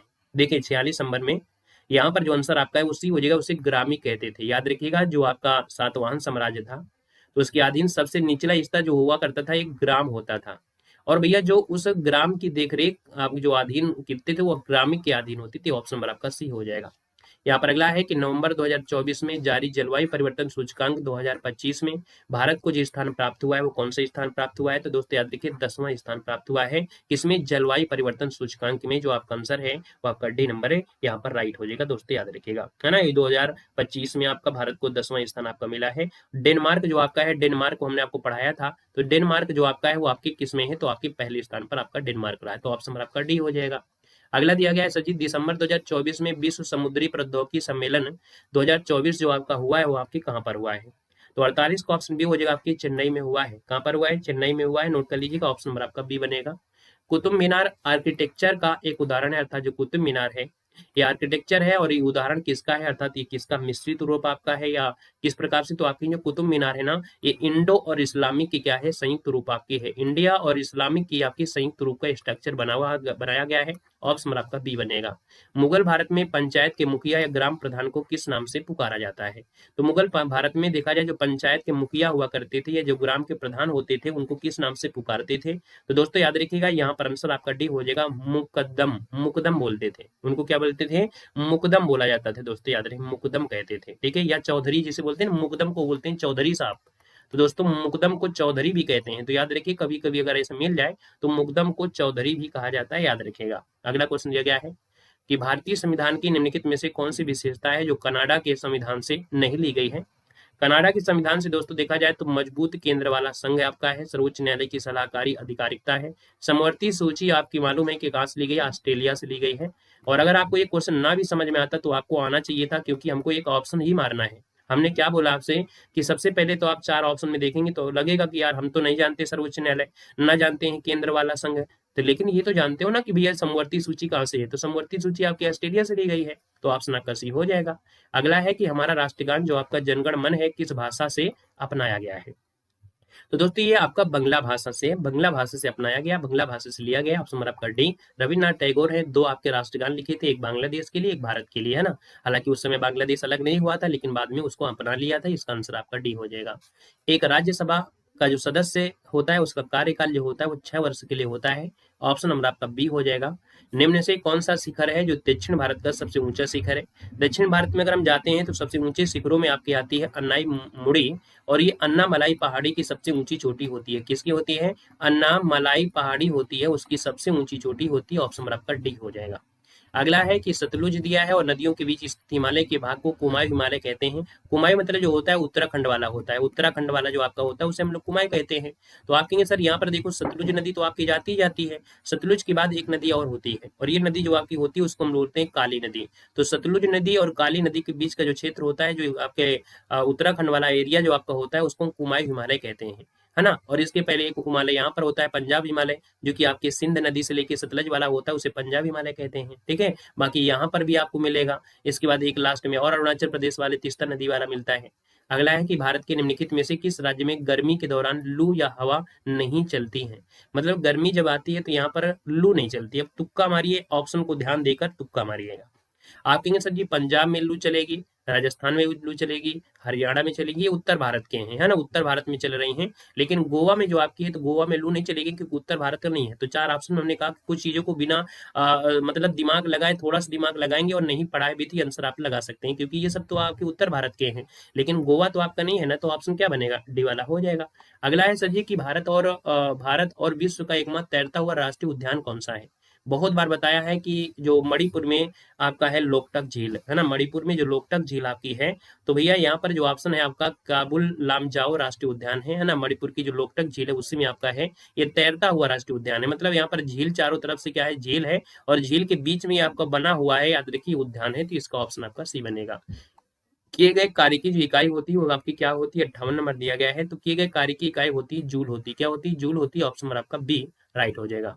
निम्न में से कौन सा धातु है जो लवण पानी में स्थायी कठोरता के लिए उत्तरदायी होती है? अब आपको मालूम है कि पानी में अगर स्थायी कठोरता आपकी है तो उसमें से यहाँ पर जो घुले होते हैं वो आपके CaCl2, है ना, CaCl2 जो ऑप्शन आपका दिया गया है, यहाँ पर आपका जो आंसर नंबर आपका सी दिया है वो आपका आंसर क्या हो जाएगा? राइट हो जाएगा। कैल्शियम क्लोराइड के जो आयन होते हैं वो आपके घुले होते हैं। अगला है निम्नलिखित में से किस जंतु संघ में शरीर का जो सिर है, वक्ष है, उदर में विभाजित हो जाता है? मतलब सिर को अलग कर लीजिए, वक्ष को भी अलग कर लीजिए, उदर को भी अलग कर दीजिएगा। यहाँ पर 60 नंबर में दोस्तों बोलते हैं आर्थ्रोपोडा संघ। क्या बोलते हैं? आर्थ्रोपोडा शरीर में जो आपके होते हैं उनमें क्या होते हैं, उनको सब चीजों को अलग करते विभाजित कर लेते हैं। इनका जो शरीर होता है वो काइटिन से बना होता है, काइटिन के कंकाल से केवल ढका होता है। जैसे आप लोग देखे होंगे घर में जो काकरोच होता है उसका जो आवरण होता है ना, वो सिर्फ एक काइटिन वाले आवरण से ढका होता है। उसको हटा देंगे तो उसके बॉडी के सभी पार्ट आपको दिखेंगे, अर्थात उसमें जो खुला आवरण होता है रक्त का, है ना, और मरेगा भी नहीं जल्दी जल्दी। तो यहाँ पर जो आंसर है वो आपका सी नंबर राइट हो जाएगा। अगला है कि विटामिन को नियासिन के नाम से जानते हैं। कौन सा ऐसे विटामिन है जिसको नियासिन के नाम से जानते हैं? 61 नंबर दिया है। तो दोस्तों विटामिन B3 जो आपका दिया है 61 नंबर में, विटामिन B3 जो आपका दिया गया है यही क्या है? नियासिन है। ऑप्शन नंबर आपका ए यहाँ पर राइट हो जाएगा। दोस्तों इसकी कमी से पेलाग्रा रोग हो जाता है। कौन सा? इसकी अगर कमी हो जाती है तो आपकी बॉडी में पेलाग्रा रोग हो जाता है। पेलाग्रा रोग की अगर बात करते हैं, यहाँ पर क्या होता है पेलाग्रा रोग में, यहाँ पर जो होता है हाथों में जो हथेली होती है ना उसमें चिटकने लगते हैं, गले में जो जीभ होती है उसमें भी चिटक मतलब जानते हो, चटक जाना मतलब फट जाने के प्रकार से, ठीक है। हमारे भाषा में उसको चिटकना बोलते हैं, लेकिन चटकना आप लोग समझते होंगे या फट जाना भी समझते होंगे, जैसे ओठ आपके फट जाते हैं। देखो विटामिन और खनिज निम्नलिखित में से किसके लिए सहायक होते हैं? तो आपकी बॉडी में विटामिन चाहिए और खनिज चाहिए, और ये किसके लिए चाहिए आपकी बॉडी में? तो आपकी बॉडी में जो हमारे शरीर में यहाँ पर दिया है श्वसन नहीं है, पसीना नहीं है, वसा नहीं है, तो उपापचयी जो क्रियाएं होती है, अभिक्रियाएं होती हैं। ऑप्शन नंबर आपका बनेगा कौन? ए नंबर इसका राइट हो जाएगा। हालांकि यहाँ पर आप देख सकते हैं कि हमारी जो अस्थियां होती हैं, पेशियां होती हैं, परिरक्षा तंत्र होता है, उसको स्वस्थ बनाए रखता है। तो आपसे कहा कि उपापचयी क्रिया, तो आपके दिमाग में थोड़ा सा कंफ्यूजन आया कि उपापचयी हमने पढ़ा नहीं है। उपापचयी मतलब हुआ कि जैसे हमारी अस्थियां हैं, पेशियां हैं, प्रतिरक्षा तंत्र हो गया, ये सब चीजें जो आपकी होती है क्रियाओं के आधारित होती है, इसलिए हमने यहाँ पर उपापचयी क्रियाओं को यहाँ पर दिया क्योंकि ये इसी के अंतर्गत आती है ना। आपका अगला क्वेश्चन होता गया है, निम्न से कौन सी आर्थिक प्रणालियां हैं और आमतौर पर आर्थिक नीतियां बनाने की योजना बनाने को प्राथमिकता देती हैं? मतलब ऐसी आर्थिक प्रणालियां बताना है जो आमतौर पर आर्थिक नीतियां बनाने की योजना बनाने का प्राथमिकता देता है। 63 नंबर में है। तो 63 का ऑप्शन जो बनेगा वो आपका आंसर हो जाएगा समाजवादी और मिश्रित अर्थव्यवस्था दोनों को बनाए रखती है। ऑप्शन आपका ए राइट हो जाएगा। क्लियर हो गया है? चलिए चलिए फिजिक्स का बना देंगे, परेशान होइएगा, ठीक है। बायोलॉजी का, फिजिक्स का, केमिस्ट्री का बना देंगे, ठीक है। यहाँ पर देखो अगला दिया है, निम्न से किसे अंतिम ऋणदाता के रूप में भी जाना जाता है। अंतिम ऋणदाता जो हम लोग कहते हैं 64 नंबर में, अंतिम ऋणदाता जो हम कहते हैं वो किसे कहते हैं? तो जो आपका होता है आरबीआई। कौन होता है? जो आपका आरबीआई होता है वो भारतीय रिजर्व बैंक, इसको देश का केंद्रीय बैंक कहते हैं।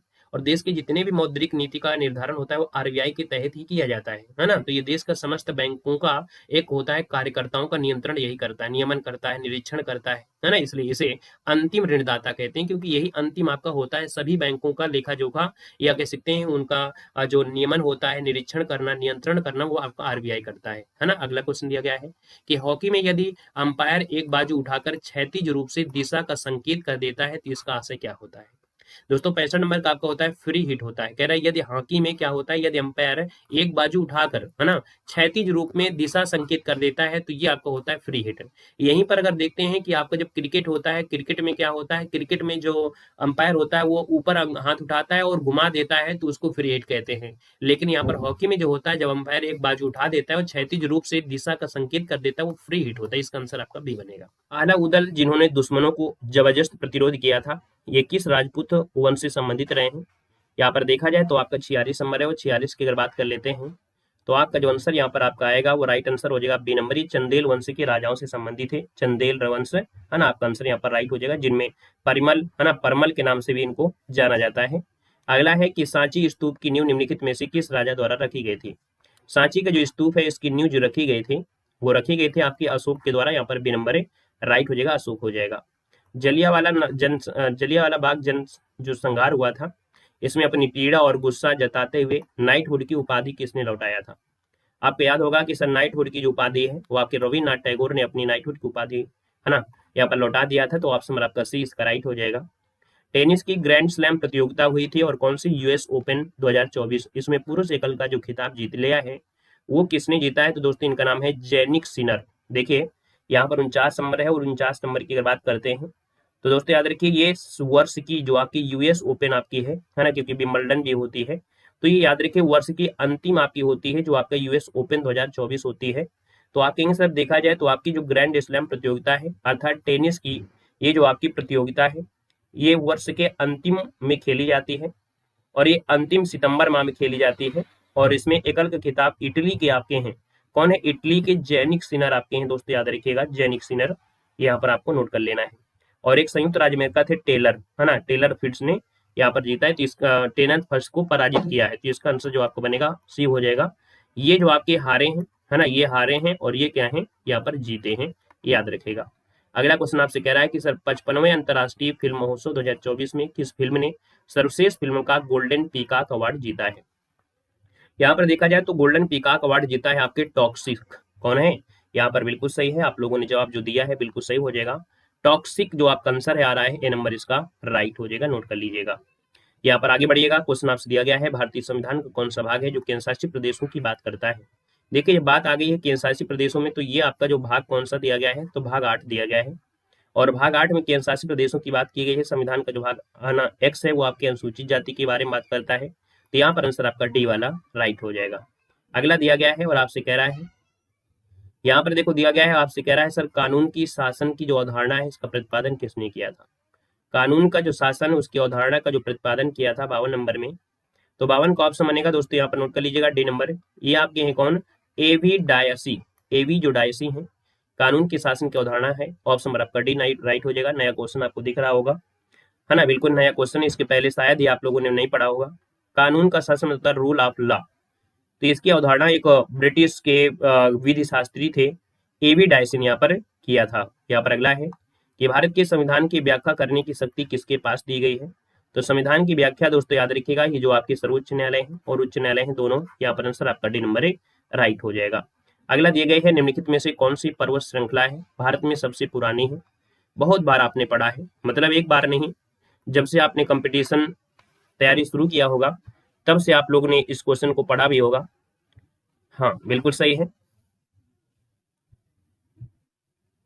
चलिए वेरी गुड।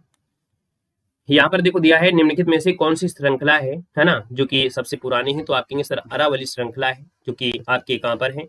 राजस्थान में है। है ना, और यहाँ पर आंसर आपका डी हो जाएगा, गुजरात से लेकर दिल्ली तक ये श्रेणी आपकी फैली हुई है। कौन सी सिंधु की एक सहायक नदी आपकी है? सिंधु की सहायक नदी में अब ऑप्शन देखकर ही आप लोग तुक्का मार सकते हैं कि सिंधु की सहायक नदी में देखा जाए तो आपकी देखो सोन होगी नहीं, चंबल होगी नहीं, यमुना नहीं होगी, ये आपकी जास्कर, है ना, जास्कर श्रेणी भी होती है। तो कहने के सिंधु के पास में आपको यही दिख रही है, जास्कर। क्लियर है। अगला क्वेश्चन दिया गया है कि पंजाब राज्य निम्नलिखित में से किस प्राकृतिक संसाधन से समृद्ध है? हमने कहा था पंजाब में लोहा सोना चांदी नहीं निकलता है, लेकिन मिट्टी जो होती है वो सोना बरसाती है। यहाँ पर 56 नंबर दिया है, तो 56 का ऑप्शन हो जाएगा। उपजाऊ मिट्टी जो आपकी है ये यहाँ की क्या है? सोना है, अर्थात उपजाऊ मिट्टी यहाँ पर सबसे ज्यादा जो है उपजाऊ मिट्टी वो आपकी पंजाब की है, और यही सबसे प्राकृतिक और यही अमूल्य इनको दी गई है। यहाँ पर आंसर आपका ए हो जाएगा। अगला क्वेश्चन दिया गया, निम्नलिखित में से कौन सा गति के तीसरे नियम का अनुप्रयोग नहीं करता है? तो देखिए 58 नंबर में थोड़ा सा इसको जूम कर देते हैं, आपको समस्या भी कम होगी और सभी ऑप्शन भी आपको दिखाएंगे। 58 नंबर में आपसे कह रहा है कौन सा अनुप्रयोग नहीं करता है? फुटबॉल को किक मारते समय विपक्षी टीम के खिलाड़ियों को टकराकर चोटिल होना, नाविक के आगे की ओर कूदने की स्थिति में नाव पीछे की ओर नाव का मतलब करती है, क्रिकेट के खेल में कैच लपकने के लिए क्षेत्ररक्षक गेंद के साथ अपने हाथ को धीरे से पीछे की ओर खींचता है। सही लग रहा है। यहाँ पर जो आंसर आपका दिया गया है, देखो यहाँ पर पीछे को खींच रहा है, क्या कर रहा है? पीछे को खींच रहा है, ना कि यहाँ पर जब बाल आई है और बाल को प्रतिरोध कर रहा है। कहेंगे सर क्रिकेट के खेल में जब कैच लपका जाता है तो क्षेत्ररक्षक गेंद के साथ अपने हाथों को पीछे की ओर धीरे से खींच लेता है, इसे संवेग परिवर्तन कहते हैं। क्या बोलते हैं? इसे संवेग परिवर्तन कहते हैं। ये उदाहरण गति का तीसरा नियम ही है, इसको संवेग परिवर्तन कहते हैं। क्या बोलते हैं इसको? इसको बोलते हैं संवेग परिवर्तन कहते हैं, संवेग परिवर्तन कहते हैं। तो ये आपका यहाँ पर क्या हो जाएगा? ये इसका फॉलो नहीं कर रहा है। भाई गोली लगाते हैं तो जब गोली आगे को झटका मारती तो ये पीछे को आता है। नहीं समझ में आया? नहीं समझ में आया, हमें मालूम है। भाई यहाँ पर तीसरा नियम होता है क्रिया प्रतिक्रिया का नियम, जिसे कहते हैं। क्या बोलते हैं? क्रिया प्रतिक्रिया के नियम। मतलब इधर से आपने जो चोट मारी, जैसे दीवार में आपने हथौड़ा मारा तो हथौड़ा उतना ही प्रेशर अंदर से अपनी तरफ से भी देता है, उतना ही चोट की तरफ बाहर को भेजता है। तो जब फुटबॉल किक को मारता है तो पीछे से जितना यहाँ पर प्रेशर मारेगा तो विपक्षी टीम से उधर उतनी स्पीड में आएगा अगर मारता है, या उसके चोट लगती है तो जितनी स्पीड में मारा होगा उसी हिसाब से उसको चोट लगी है। नाव जब यहाँ पर कूदता है तो वो पीछे को जाती है, क्योंकि वो आगे होता है तो कहने ये पीछे को जा रही है। लेकिन जब हम कैच लपकते हैं तो आपने देखा होगा उस कैच में वो पीछे को ही खींच लेता है, ना कि उसमें प्रतिक्रिया देता है, और जो प्रतिक्रिया देता है वो कैच छूट जाता है। जब वो कैच को और पीछे नहीं करता है तो कैच छूट जाता है, और जब कैच छूट जाता है तो वो रूल फॉलो नहीं करते, इसलिए आपका सी वाला नहीं है ना। आइएगा अगला क्वेश्चन, ओजोन का एक अपर रूप है। ओजोन जो आपका है, तो यहाँ पर ओजोन क्या है? ऑक्सीजन का है। यहाँ पर आंसर आपका बी हो जाएगा। अगला क्वेश्चन दिया गया है कि को पादप जगत के जल स्थल, है ना, जल स्थलचर कहते हैं। मतलब पादप जगत मतलब पेड़ पौधों के क्षेत्रों में या पेड़ पौधों की जातियों में जल स्थल जल क्या दिया? जल स्थलचर कहते हैं। और ये कहा जाता है जो बायोफ्राइटा, आपने नाम सुना होगा बायोफ्राइटा, है ना। तो आप कहेंगे सर यहाँ पर जो आंसर आ गया है वो आपका ए नंबर इसका राइट हो जाएगा। अर्थात उभयचर वे जीव होते हैं जो जमीन पर भी रहते हैं, पानी पर रहते हैं, दोनों ही रहते हैं ना, बायोफाइटा इनको कहा जाता है। और ऐसे उदाहरण आपने ढेर सारे आपने देखा भी होगा जो जल में भी रहे और पानी में भी रहे और स्थल में भी रहे। अगला क्वेश्चन है, यकृत ग्रंथि जो कि आपकी बॉडी की सबसे बड़ी ग्रंथि है, ये स्रावित करती है जो कि पित्ताशय नामक एक थैली में संग्रहित होता है। तो कहेंगे सर जो पित्त रस निकलता है वो आपकी कहाँ से निकलता है? तो आपकी यकृत से निकलता है, लेकिन संग्रहित कहाँ पर होती है? वो आपकी पित्ताशय में संग्रहित होती है। ठीक है ना। यहाँ पर अगला क्वेश्चन है कि आलू में ये स्टार्च के साथ अपक्रिया करने के बाद नीले रंग में परिवर्तित हो जाता है। जब आप लोग आलू काट रहे होते हैं, आलू काटते हैं और आलू काट के रख दो तो आप देखे होंगे वो नीला नीला पड़ जाता है, नीला पड़ जाता है। अगर काला पड़ जाता है इसको मतलब आयरन होता है। जैसे कि अगर आपने आपने सेब काट लिया और सेब काट के रख दोगे काला पड़ जाता है, लेकिन जब आलू काटते हो तो आपके डार्क ब्लू में आपका हो जाता है। और ये डार्क ब्लू जो होता है उसका कारण होता है क्या? तो देखिए 62 नंबर दिया गया है और 62 के ऑप्शन में से क्या किया जाए? चलिए, आलू में स्टार्च जो होता है वो आयोडीन के साथ अपक्रिया करने के बाद नीले रंग में परिवर्तित हो जाता है। इसमें आलू में जो स्टार्च उपस्थित होता है इससे ज्ञात हो जाता है। तो इसका आंसर आपको बी देना है। क्या है? बी देना है। यहाँ पर आंसर आपका बी बनेगा।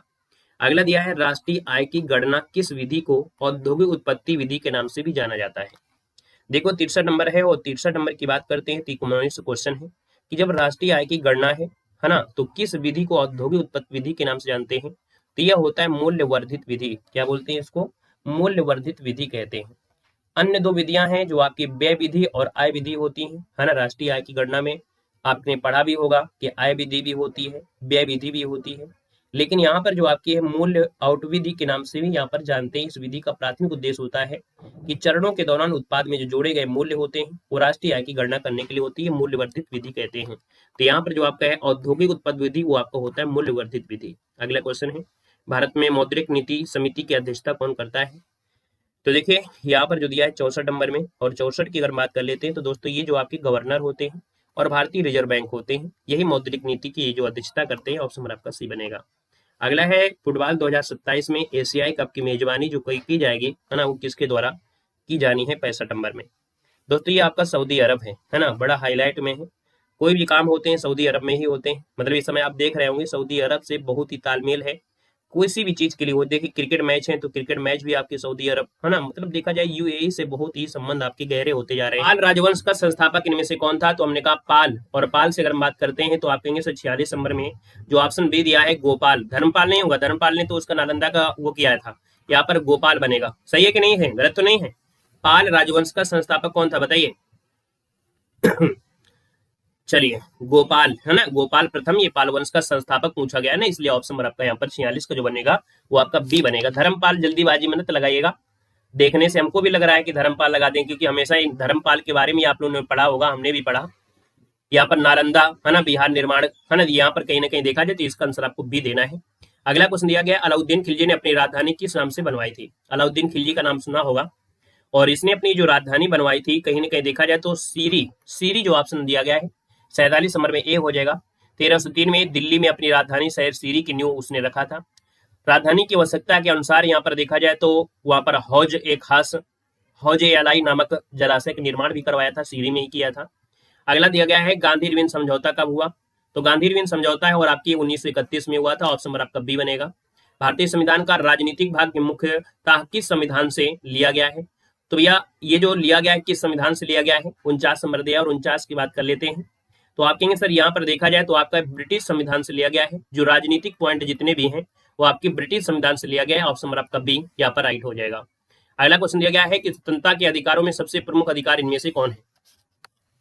स्वतंत्रता के अधिकारों में सबसे प्रमुख अधिकार भाई माना जाता है तो दोस्तों यही मानते हैं कि इसको तो निवारक नहीं, जीवन और व्यक्तिगत स्वतंत्रता का अधिकार ये सबसे प्रमुख अधिकार है। यही कारण है कि ये जो जीवन और व्यक्तिगत स्वतंत्रता का अधिकार है कभी भी समाप्त नहीं होता है, कुछ भी हो जाए, लेकिन आर्टिकल नंबर 21 कभी समाप्त नहीं होगा।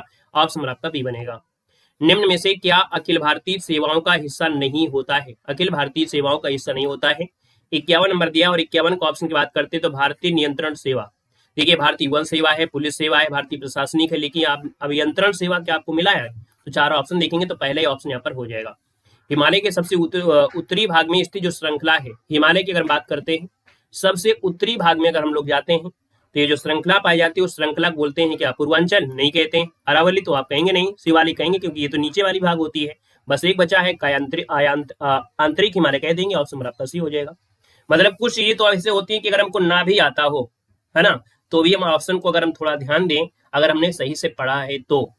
भाई जो पढ़ के ही नहीं जाएगा वो सोचे कि अक्कड़ बक्कड़ बोल के हम यहाँ पर आंसर निकाल देंगे तो उसका थोड़ा होगा। जो लोग पढ़े होते हैं तो वो लोग ऑप्शन के हिसाब से उसको निकालते हैं कि नहीं पूर्वांचल होगा नहीं, अरावली तो भैया राजस्थान में है, शिवालिक आपके देखा जाए तो बिल्कुल नीचे आपके होते हैं, ये यहाँ पर आंतरिक हिमालय सबसे उत्तरी भाग में स्थित आपका आंतरिक हिमालय कह देंगे। यहाँ पर आंसर सी हो जाएगा।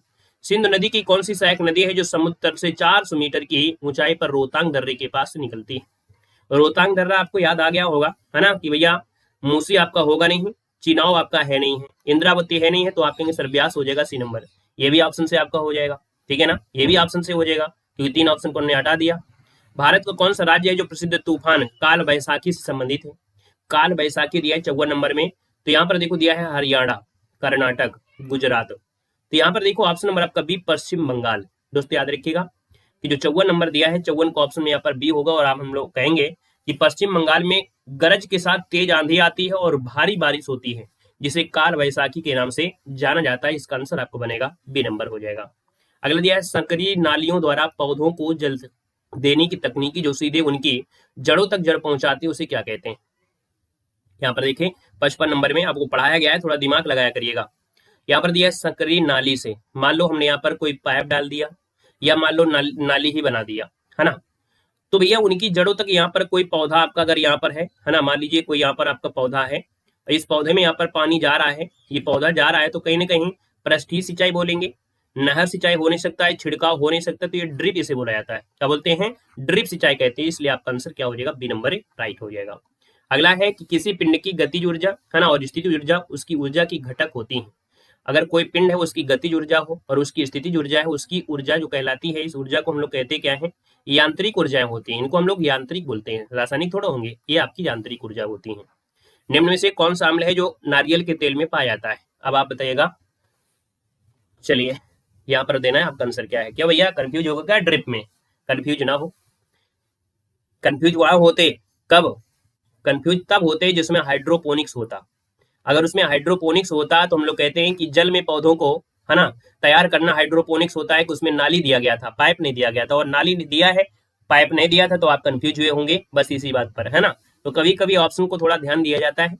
कौन सा अम्ल है जो नारियल के तेल में पाया जाता है, जल्दी से बताइएगा, कौन सा अम्ल है जो नारियल के तेल में पाया जाता है।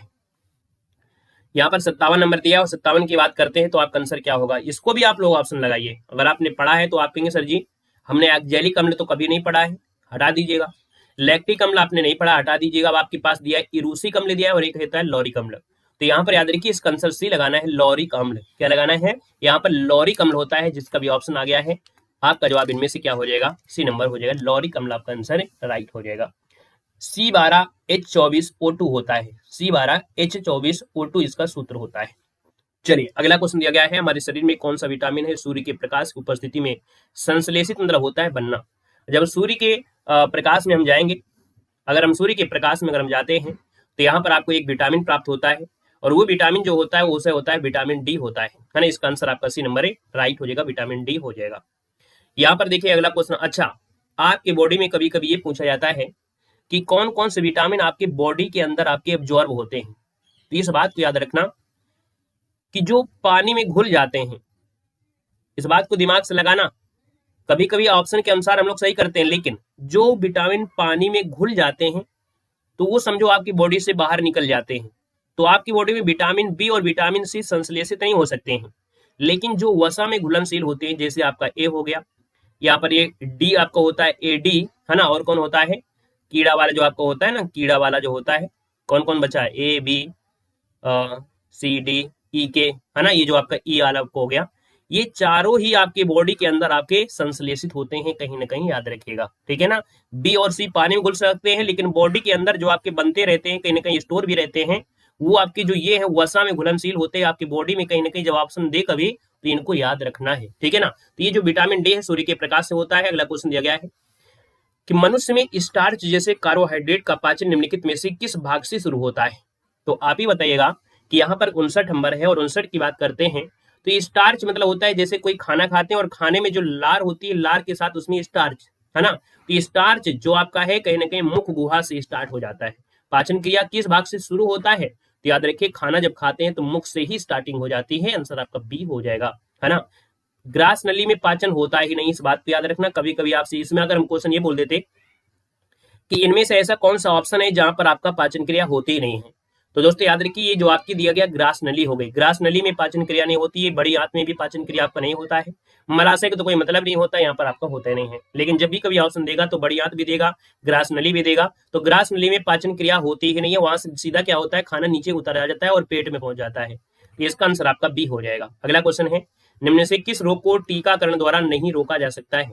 दोस्तों 60 नंबर की बात कर लेते हैं, तो यहाँ पर देखो टीकाकरण आपसे कह रहा है, और टीकाकरण में दिया है टाइफाइड, चेचक के टीके लगते हैं, रेबीज के लगते हैं, और टाइफाइड का भी टीका लगता है।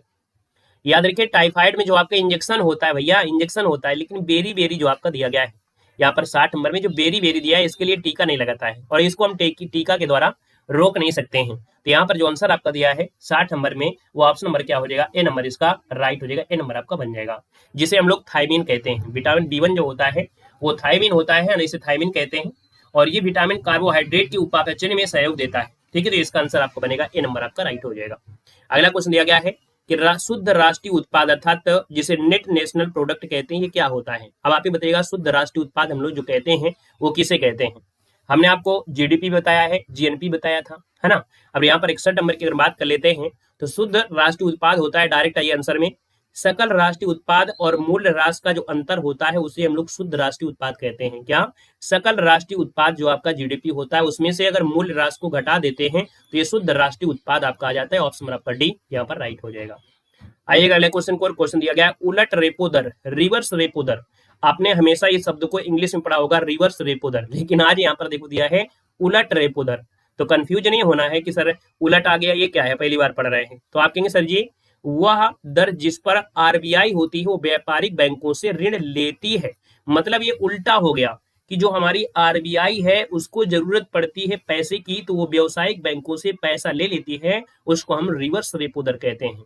एक रेपो दर होता है जिसमें जो आरबीआई होती है वो बैंकों को ऋण देती है, लेकिन यहाँ पर जो आरबीआई है वो व्यावसायिक बैंकों से ऋण लेती है। क्लियर है? आगे बढ़िएगा। क्वेश्चन दिया गया है नवंबर 2024 में किस देश में लगभग 40 वर्षों में पहली बार है ना राष्ट्रव्यापी जनगणना आयोजित हुई है? दोस्तों 63 है और 63 का ऑप्शन ये है आपका इराक है। क्या है?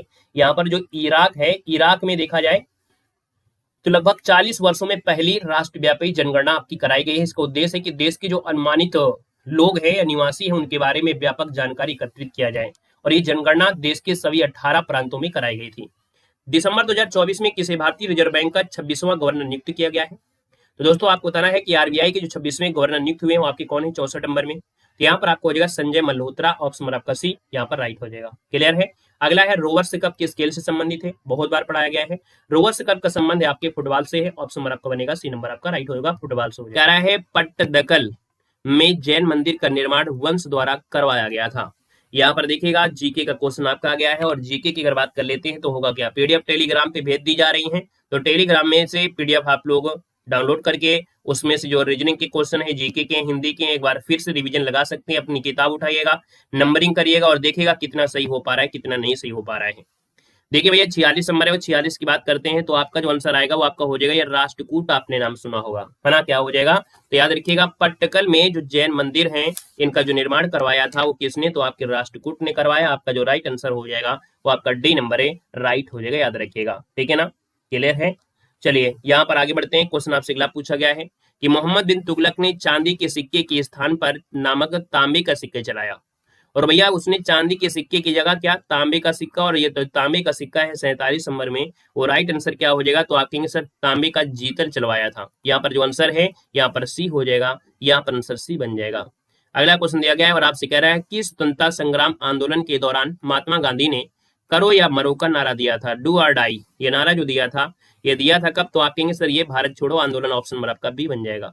अगला दिया है भारतीय संविधान के अनुच्छेद 25 से 28 का प्रावधान जो आपका है वो किसके लिए है? चलिए जवाब दीजिएगा कि भैया जो आपका अनुच्छेद 25 से 28 है इसमें प्रावधान जो किया गया है वो किसका प्रावधान है? 29 नंबर आपसे दिया गया है। देखिए 29 नंबर है, 49 नंबर है। यहाँ पर देखा जाए तो आप कहेंगे सर धार्मिक स्वतंत्रता का अधिकार जो आता है वो आपके 25 से 28 होता है। समानता का आधार 14 से आपका क्या होता है? 18 होता है। याद रखिए शोषण जो आपका होता है वो 23 से आपका 24 होता है।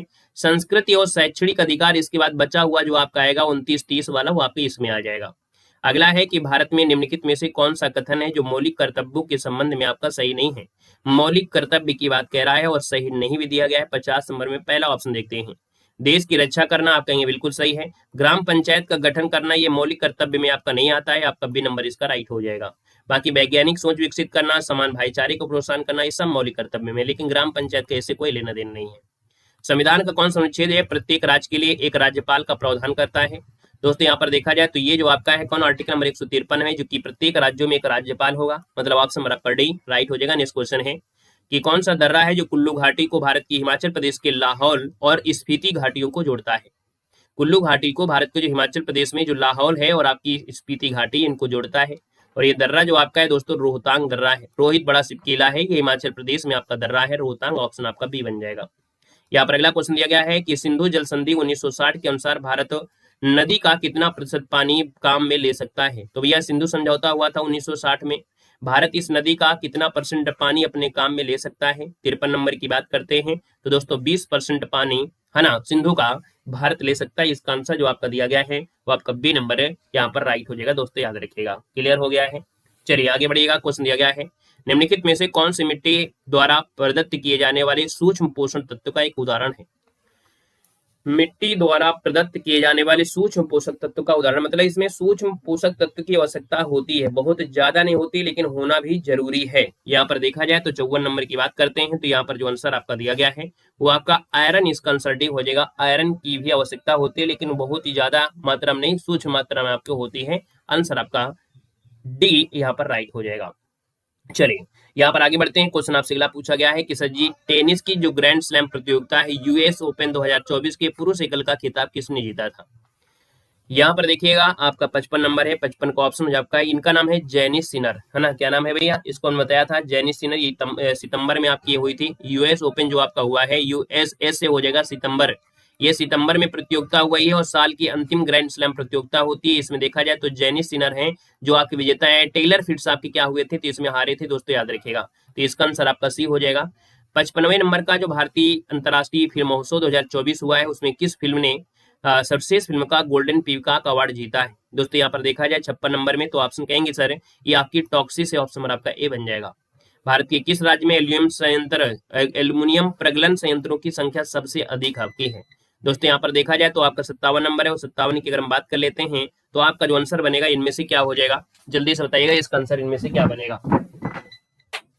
चलिए यहाँ पर नोट कर लीजिएगा। यहाँ पर जो आंसर है आपका 57 नंबर में वो ऑप्शन नंबर आपका जो बनेगा वो आपका बनेगा डी नंबर, आपका ओडिशा हो जाएगा। क्या हो जाएगा? यहाँ पर जो आपका ओडिशा है, आपका जो आंसर है ओडिशा वाला आपका आंसर है, यहाँ पर राइट हो जाएगा। अगला क्वेश्चन दिया गया है रॉकेट प्रणोदक प्रौद्योगिकी दिया गया है। रॉकेट प्रणोदक प्रौद्योगिकी निम्नलिखित में से किस वैज्ञानिक सिद्धांत पर कार्य करती है? यहाँ पर देना है 58 नंबर में और 58 की अगर हम बात कर लेते हैं तो आप कहेंगे सर यहाँ पर देखा जाए तो ये न्यूटन का गति के नियम के अनुसार कार्य करती है। यहाँ पर 58 का ऑप्शन जो आपका दिया गया है वो आपका आंसर बी नंबर है, यहाँ पर राइट हो जाएगा। याद रखिएगा बी नंबर आपका हो जाएगा। मतलब न्यूटन की गति का जो तीसरा नियम होता है, प्रणोदक जो होता है वो न्यूटन की गति का जो तीसरा नियम होता है वो तीसरे नियम पर आपका होता है। रॉकेट जब ऊपर जाता है तो नीचे गैसों का प्रेशर होता है और गैसों का प्रेशर होता है तभी रॉकेट आपकी आगे बढ़ती है। अगला है मीठे अखरोट के स्वाद और भूरे रंग के लिए पाक क्रिया में बड़े पैमाने पर उपयोग किए जाने वाले चीनी को भूरा करने की प्रक्रिया क्या कहलाती है? चलिए मीठा भी अखरोट होता है और इस मीठे अखरोट की बात करते हैं तो दोस्तों इसे हम लोग बोलते हैं कैरामेलीकरण। क्या बोलते हैं? कैरामेलीकरण इसे कहा जाता है। याद रखिएगा इस प्रक्रिया में चीनी को भूरा करने की प्रक्रिया होती है, कैरामेलीकरण कहते हैं। कैरामेलीकरण की जो प्रक्रिया है परिणाम स्वरूप मक्खन जैसा स्वाद और भूरा रंग प्रदान कर देता है।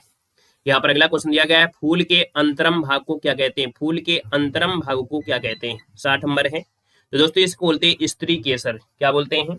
कि फूल का जो अंतरम भाग होता है स्त्री केसर कहते हैं। स्त्री केसर या फूल के मादा वाले भाग जो होता है ना, उसे कहते हैं, कुंडलीदार बना होता है। अगला है किस खनिज या विटामिन की कमी से गर्दन की ग्रंथियां सूज जाती हैं? तो दोस्तों याद रखिए आयोडीन की कमी होती है जिससे थायराइड है ना बढ़ जाता है, ग्रंथियां सूज जाती हैं। आपका आंसर बी राइट हो जाएगा, आयोडीन बनेगा। अगला है शिशुपीलिया का सबसे स्पष्ट लक्षण कौन सा है जो आमतौर पर जन्म के बाद दूसरे और चौथे दिन के बीच दिखाई देने लगता है या दिखाई देता है? तो दोस्तों यहाँ पर देखा जाए तो आपके आंखों और त्वचा का रंग पीला पड़ जाना, मतलब जो पीलिया होती है इसमें आंखों और त्वचा का रंग क्या होता है? पीला पड़ जाता है, वही आपकी होती है पीलिया होती है। ऑप्शन आपका पहला ही राइट हो जाएगा। अगला क्वेश्चन है निम्नलिखित में से किसका योग राष्ट्रीय आय का सबसे अच्छा वर्णन होता है? मतलब राष्ट्रीय आय जो हम लोग निकालते हैं तो राष्ट्रीय आय में क्या क्या हम लोग जोड़ते हैं? राष्ट्रीय आय में जोड़ते हैं क्या? यहाँ पर एमपी दिया गया है, एफसी दिया गया है और यहाँ पर जीएनपी नहीं एनएनपी होता है। यहाँ पर देखा जाए तो आपका जो आंसर है 63 नंबर में वो 63 का ऑप्शन बी हो जाएगा कि सर साधन लागत जो आपकी होती है, साधन लागत होती है, उसके साथ यहाँ पर देखा जाए तो आपका राष्ट्रीय उत्पाद, वो भी शुद्ध राष्ट्रीय उत्पाद का जो योग होता है उसी को हम लोग कहते हैं। यहाँ पर जो राष्ट्रीय आय का सबसे अच्छा वर्णन यहाँ पर किया जाता है। तो आंसर नंबर आपका बी इसका राइट हो जाएगा। नेक्स्ट क्वेश्चन दिया गया है कि किसी अर्थव्यवस्था में मुद्रा का मुख्य कार्य क्या होता है? भैया मुद्रा का कार्य क्या होता है? मुद्रा का कार्य होता है विनिमय को सुगम बनाया जाए, भाई लेन देन के लिए सुगम बनाना, इसलिए तो मुद्रा होती है। नहीं तो भैया काम क्या होती है? इसका आंसर सी हो जाएगा। ओलंपिक खेलों के प्रथम शीतकालीन संस्करण का आयोजन किस वर्ष आपका किया गया था? तो ओलंपिक खेलों में यह जो शीतकालीन ओलंपिक आपके होते हैं इनका पहला जो आयोजन हुआ था, यह आयोजन आपकी 1924 में हुआ था। नोट करिएगा 65 नंबर का जो ऑप्शन है यहाँ पर सी हो जाएगा। 1924 में चामोनिक्स मतलब फ्रांस में हुआ था। पहली बार जो हुए थे वो आपके फ्रांस में हुए थे, जो आपके शीतकालीन आपके ओलंपिक थे। दोस्तों याद रखिएगा इसमें जो नॉर्वे रहा था, नॉर्वे पदक तालिका में आपके फर्स्ट नंबर पे आपका रहा था। और हमने कहा सर जी चोल है, चेर है, पांड्य है ना, क्या दिया गया है यहाँ पर जो आपसे दिया गया है और कह रहा है चोल, चेर, पांड्य ये राजवंश भारत के किस प्राचीन काल के हैं। जय भीम, नमो बुद्धाय, गुड मॉर्निंग। देखो हमने कहा 46 नंबर है और 46 की अगर हम बात कर लेते हैं तो आप कहेंगे सर यहाँ पर देखा जाए तो चोल साम्राज्य, चेर साम्राज्य और पांड्य आपके संगम काल के थे। किस काल के थे? तो याद रखिएगा ये जो आपके राजवंश आ रहे हैं ये सब संगम काल के आपके कह सकते हैं राजवंश हैं।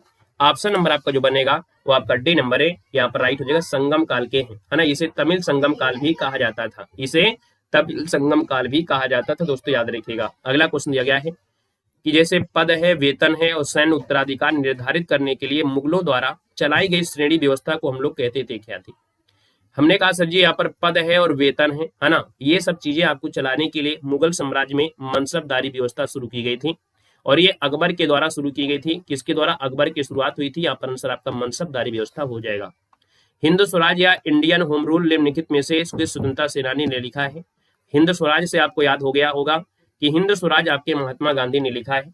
यहाँ पर जो आंसर आपका दिया है महात्मा गांधी 1908 में, कब? 1908 में महात्मा गांधी ने इंडियन होम रूल पुस्तक महात्मा गांधी ने लिखा था, है ना। अगला क्वेश्चन आपसे दिया गया, इसी को हिंद स्वराज बोलती है, इंडियन होम रूल कहा जाता है। अगला क्वेश्चन दिया गया है कि भारत का संविधान का जो अनुच्छेद है वो संवैधानिक उपचारों का अधिकार है ना। तो भैया देखा जाए तो संवैधानिक उपचार जो आपको मिलते हैं वो आर्टिकल नंबर किस में मिलते हैं? तो आपकी 32 से लेकर आपकी 35 तक हम लोग ऑप्शन के अनुसार करेंगे ना। संवैधानिक उपचार आर्टिकल 32 होता है, जो 32 ऑप्शन के अनुसार है, तो हम लोग यहाँ पर कहेंगे सर ए नंबर इसका जो आपका दिया गया है वो राइट हो जाएगा, है ना। यहाँ पर अगला क्वेश्चन है कि भारत के मुख्य न्यायाधीश की जो नियुक्ति करता है वो कौन करता है। जब बात आती है नियुक्ति की, चाहे वो मुख्य न्यायाधीश हो, है ना, या हाईकोर्ट के जो मुख्य न्यायाधीश हो, तो उनकी नियुक्ति जो करते हैं वो भारत के राष्ट्रपति करते हैं। ऑप्शन नंबर आपका हो जाएगा बी नंबर, इसका राइट हो जाएगा। भारत के संविधान में किस संशोधन ने टैक्सेस ऑन सर्विसेज नामक एक सूची में एक नया विषय जोड़ा था? 51 नंबर की बात करते हैं। 88 नंबर का एक संशोधन था, ये 88 नंबर का संशोधन था और ये 2003 में, है ना, 2003 में। आपको ऐसे याद होगा कि 2002 में तो 82 हुआ था, तो लगभग है कि हमारा जो होगा आंसर वो आपका यही वाला आंसर हो सकता है ना। तो इसका जो आंसर आपका दिया है वो आपका डी नंबर है, यहाँ पर है, राइट हो जाएगा, नोट कर लीजिएगा। अगला क्वेश्चन है कि नवंबर 2024 में 73वीं मिस यूनिवर्स 2024 का खिताब किसने जीत लिया है? बताइए भैया 73वीं नंबर की मिस यूनिवर्स कौन बनी है 52 नंबर में? दोस्तों इनका नाम है थीलविग, है ना। क्या बोलेंगे? यहाँ पर विक्टोरिया कैजर थीलविग जो ऑप्शन है 52 नंबर में वो ऑप्शन नंबर आपका ए यहाँ पर क्या हो जाएगा, राइट हो जाएगा। मैक्सिको में आयोजित की गई थी ये प्रतियोगिता और डेनमार्क की विक्टोरिया है, ये जो आपकी हैं कहाँ की हैं? तो आपके डेनमार्क की हैं दोस्तों, डेनमार्क की हैं, जिन्होंने ये ताज इस बार को पहना है दोस्तों, याद रखिएगा। क्लियर है? ठीक है ना। आइएगा। अच्छा इसमें जो आपकी चिदिम्मा थी, चिदिम्मा जो आपकी नाइजीरिया की थी वो उप विजेता थी दोस्तों, याद रखिए। जो चिदिम्मा है ये उप विजेता थी, ये क्या थी? उप विजेता थी, याद रखिए। उप विजेता आपका हो जाएगा विजेता, उप विजेता। ठीक है। अगला क्वेश्चन दिया गया है कि नवंबर 2024 में किसे भारत के नए नियंत्रक मालिका परीक्षक के पदभार के रूप में ग्रहण किया है? तो दोस्तों यहाँ पर देखा जाए तो आप कहेंगे सर यहाँ पर के संजय मूर्ति हैं, ऑप्शन नंबर आपका सी हो जाएगा, के संजय मूर्ति इसका जो आंसर है बिल्कुल सही जवाब इनमें से राइट हो जाएगा, याद रखिएगा। ठीक है ना। और इसके पहले गिरीश चंद्र मुर्मू थे, है ना। और ये जो आपके हैं 15वें नंबर के हैं, कौन से नंबर के? 15वें नंबर के हैं। अगला क्वेश्चन दिया गया है निम्न में से कौन सा भारतीय राज्य है जो दक्कन के पठार से घिरा हुआ है? दोस्तों एक भारतीय राज्य है दक्कन के पठार से घिरा हुआ है, महाराष्ट्र, तेलंगाना, मध्य प्रदेश और या आंध्र प्रदेश है। 54 में से आपको तुक्का मार के काम करना है कि सर दक्कन का पठार दिया है तो महाराष्ट्र आपके सामने या तेलंगाना हो नहीं सकता है, आंध्र प्रदेश होगा नहीं, तो आप कहेंगे सर ये मध्य प्रदेश है। ये भारतीय राज्य दक्षिण दक्कन के पठार से घिरा है, एमपी हो जाएगा, ऑप्शन नंबर आपका सी। निम्न से गोदावरी नदी की सहायक नदी नहीं है। गोदावरी नदी की सहायक नदियों में देखो मंजरा होगी, पूर्णा भी है, प्राणहिता है, लेकिन माही नहीं है ना। माही नहीं है। माही कहाँ की भैया है? माही नदी मध्य प्रदेश से निकलती है ना, राजस्थान में प्रवाहित होते हुए गुजरात में प्रवेश करती है, अरब सागर में मिल जाती है। और माही नदी भारत की एकमात्र नदी है जो कर्क रेखा को 2 बार काटती है ना। क्लियर है ना।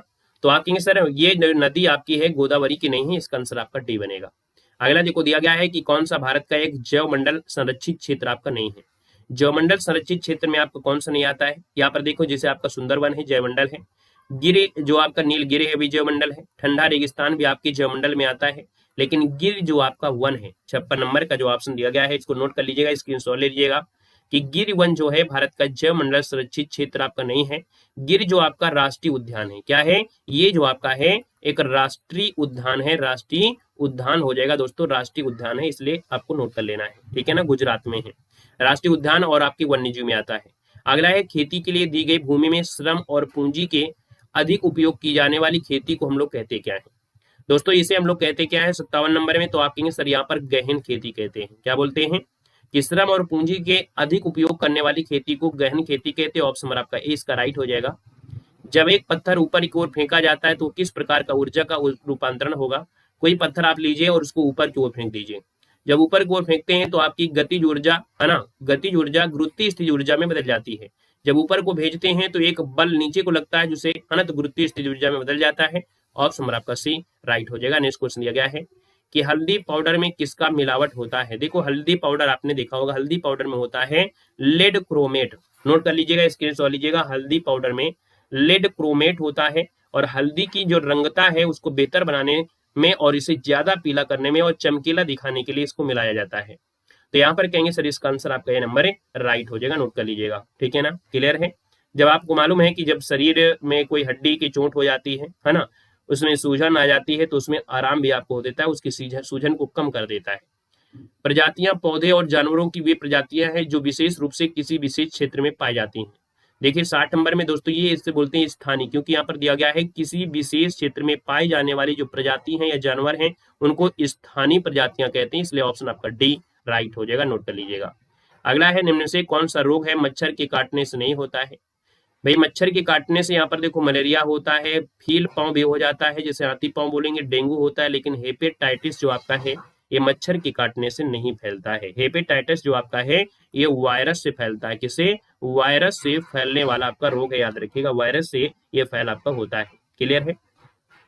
हाँ, जो मलेरिया है वो मादा नीलफिश से, डेंगू से इंडीज होता है और फील पाँव जो होता है वो आपका क्ल्यूलेक्स मच्छर के काटने से ये जो होता है क्ल्यूलेक्स एक मच्छर होता है, क्ल्यूलेक्स मच्छर होता है, उस मच्छर के काटने से ये आपका होता है फील पाँव। अगला है कि दूध है, समुद्री भोजन, मेवे, साबुत अनाज में कौन सा खनिज है जो उच्च मात्रा में होता है, जो हड्डियों के स्वास्थ्य और हमारे शरीर की मरम्मत प्रक्रिया में सहायता करता है। दोस्तों यहाँ पर देखा जाए तो ये जो आपका होता है फास्फोरस होता है ना, क्या होता है, फास्फोरस होता है।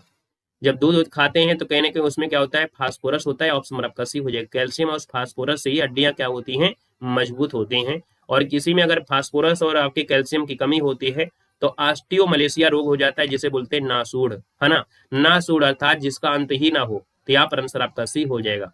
अगला है किस प्रकार की कृषि में भूमि का उपयोग भोजन व चारे की फसलें उगाने और पशुधन पालन के लिए किया जाता है।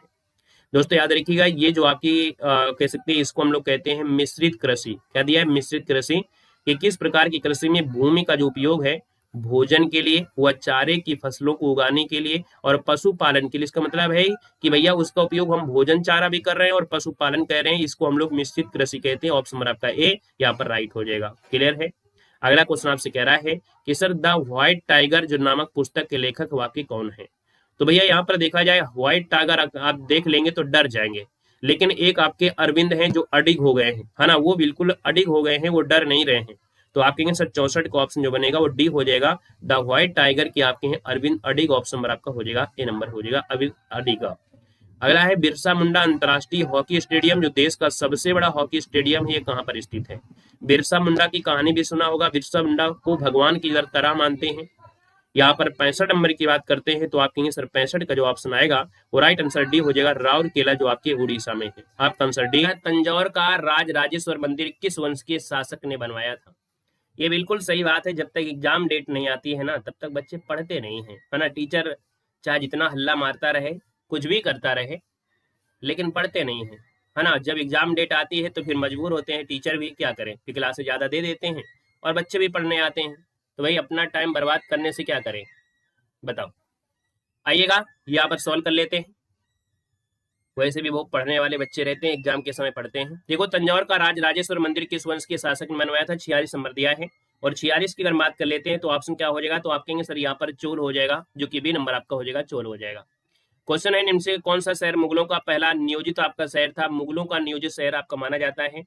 तो दोस्तों याद रखिए ये आपका है कौन सा है, तो आपका देखा जाए तो आपका दिया है मिर्जापुर होगा नहीं, लखनऊ होगा नहीं, तो आप कहेंगे सर फतेहपुर सीकरी अकबर वाला आपका आंसर यहाँ पर डी नंबर है, राइट हो जाएगा, ठीक है ना।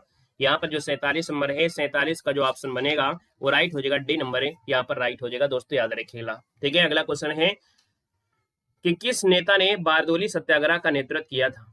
चलिए, बारदोली का सत्याग्रह नेतृत्व किया था, इनमें से देखा जाए 48 नंबर है, 48 का ऑप्शन बी हो जाएगा सरदार वल्लभ भाई पटेल। क्या हो जाएगा? सरदार वल्लभ भाई पटेल। 48 नंबर दिया है तो आपका बी नंबर हो जाएगा। अगला है भारत सरकार का मुख्य कार्यक्रम सर्व शिक्षा अभियान राज्य के नीति निश्चित सिद्धांतों के निम्नलिखित में से किस प्रावधान को पूरा करता है। 49 नंबर दिया है तो आप कहेंगे अनुच्छेद जो आपका 45 है, अनुच्छेद 45 है, यहाँ पर आंसर नंबर आपका सी राइट हो जाएगा। नेक्स्ट क्वेश्चन दिया गया है कि निम्न में से किसके पास किसी आकस्मिक में किसी राज्य के राज्यपाल के कार्यों के निर्वहन के लिए उचित प्रावधान करने की आपकी शक्ति होती है। दोस्तों यहाँ पर देखा जाए तो आपके देखिए किसी भी आपके आकस्मिक किसी राज्य के राज्यपाल के कार्यों का निर्वहन वो आपके राष्ट्रपति होता है। डी नंबर यहाँ पर राइट हो जाएगा, राष्ट्रपति। भारत के किस पड़ोसी देश की आधिकारिक भाषा धीवेही है? क्या है? धीवेही है। 51 नंबर है दोस्तों, याद रखिए ये मालदीव की है। कहाँ की है? तो आपकी मालदीव हो जाएगा, ऑप्शन नंबर आपका डी बनेगा। कौन सा पूर्वी तट बंदरगाह का एक उदाहरण नहीं है? तो भाई पूर्वी तट की बात करते हैं तो आप कहेंगे सर पूर्वी तट आपका ये वाला है, और इस तट में देखा जाए तो आपका बंदरगाह इनमें से कौन बनेगा? तो कांडला तो गुजरात में पड़ता है, चेन्नई बंदरगाह, न्यू मंगलोर बंदरगाह, मुंबई बंदरगाह।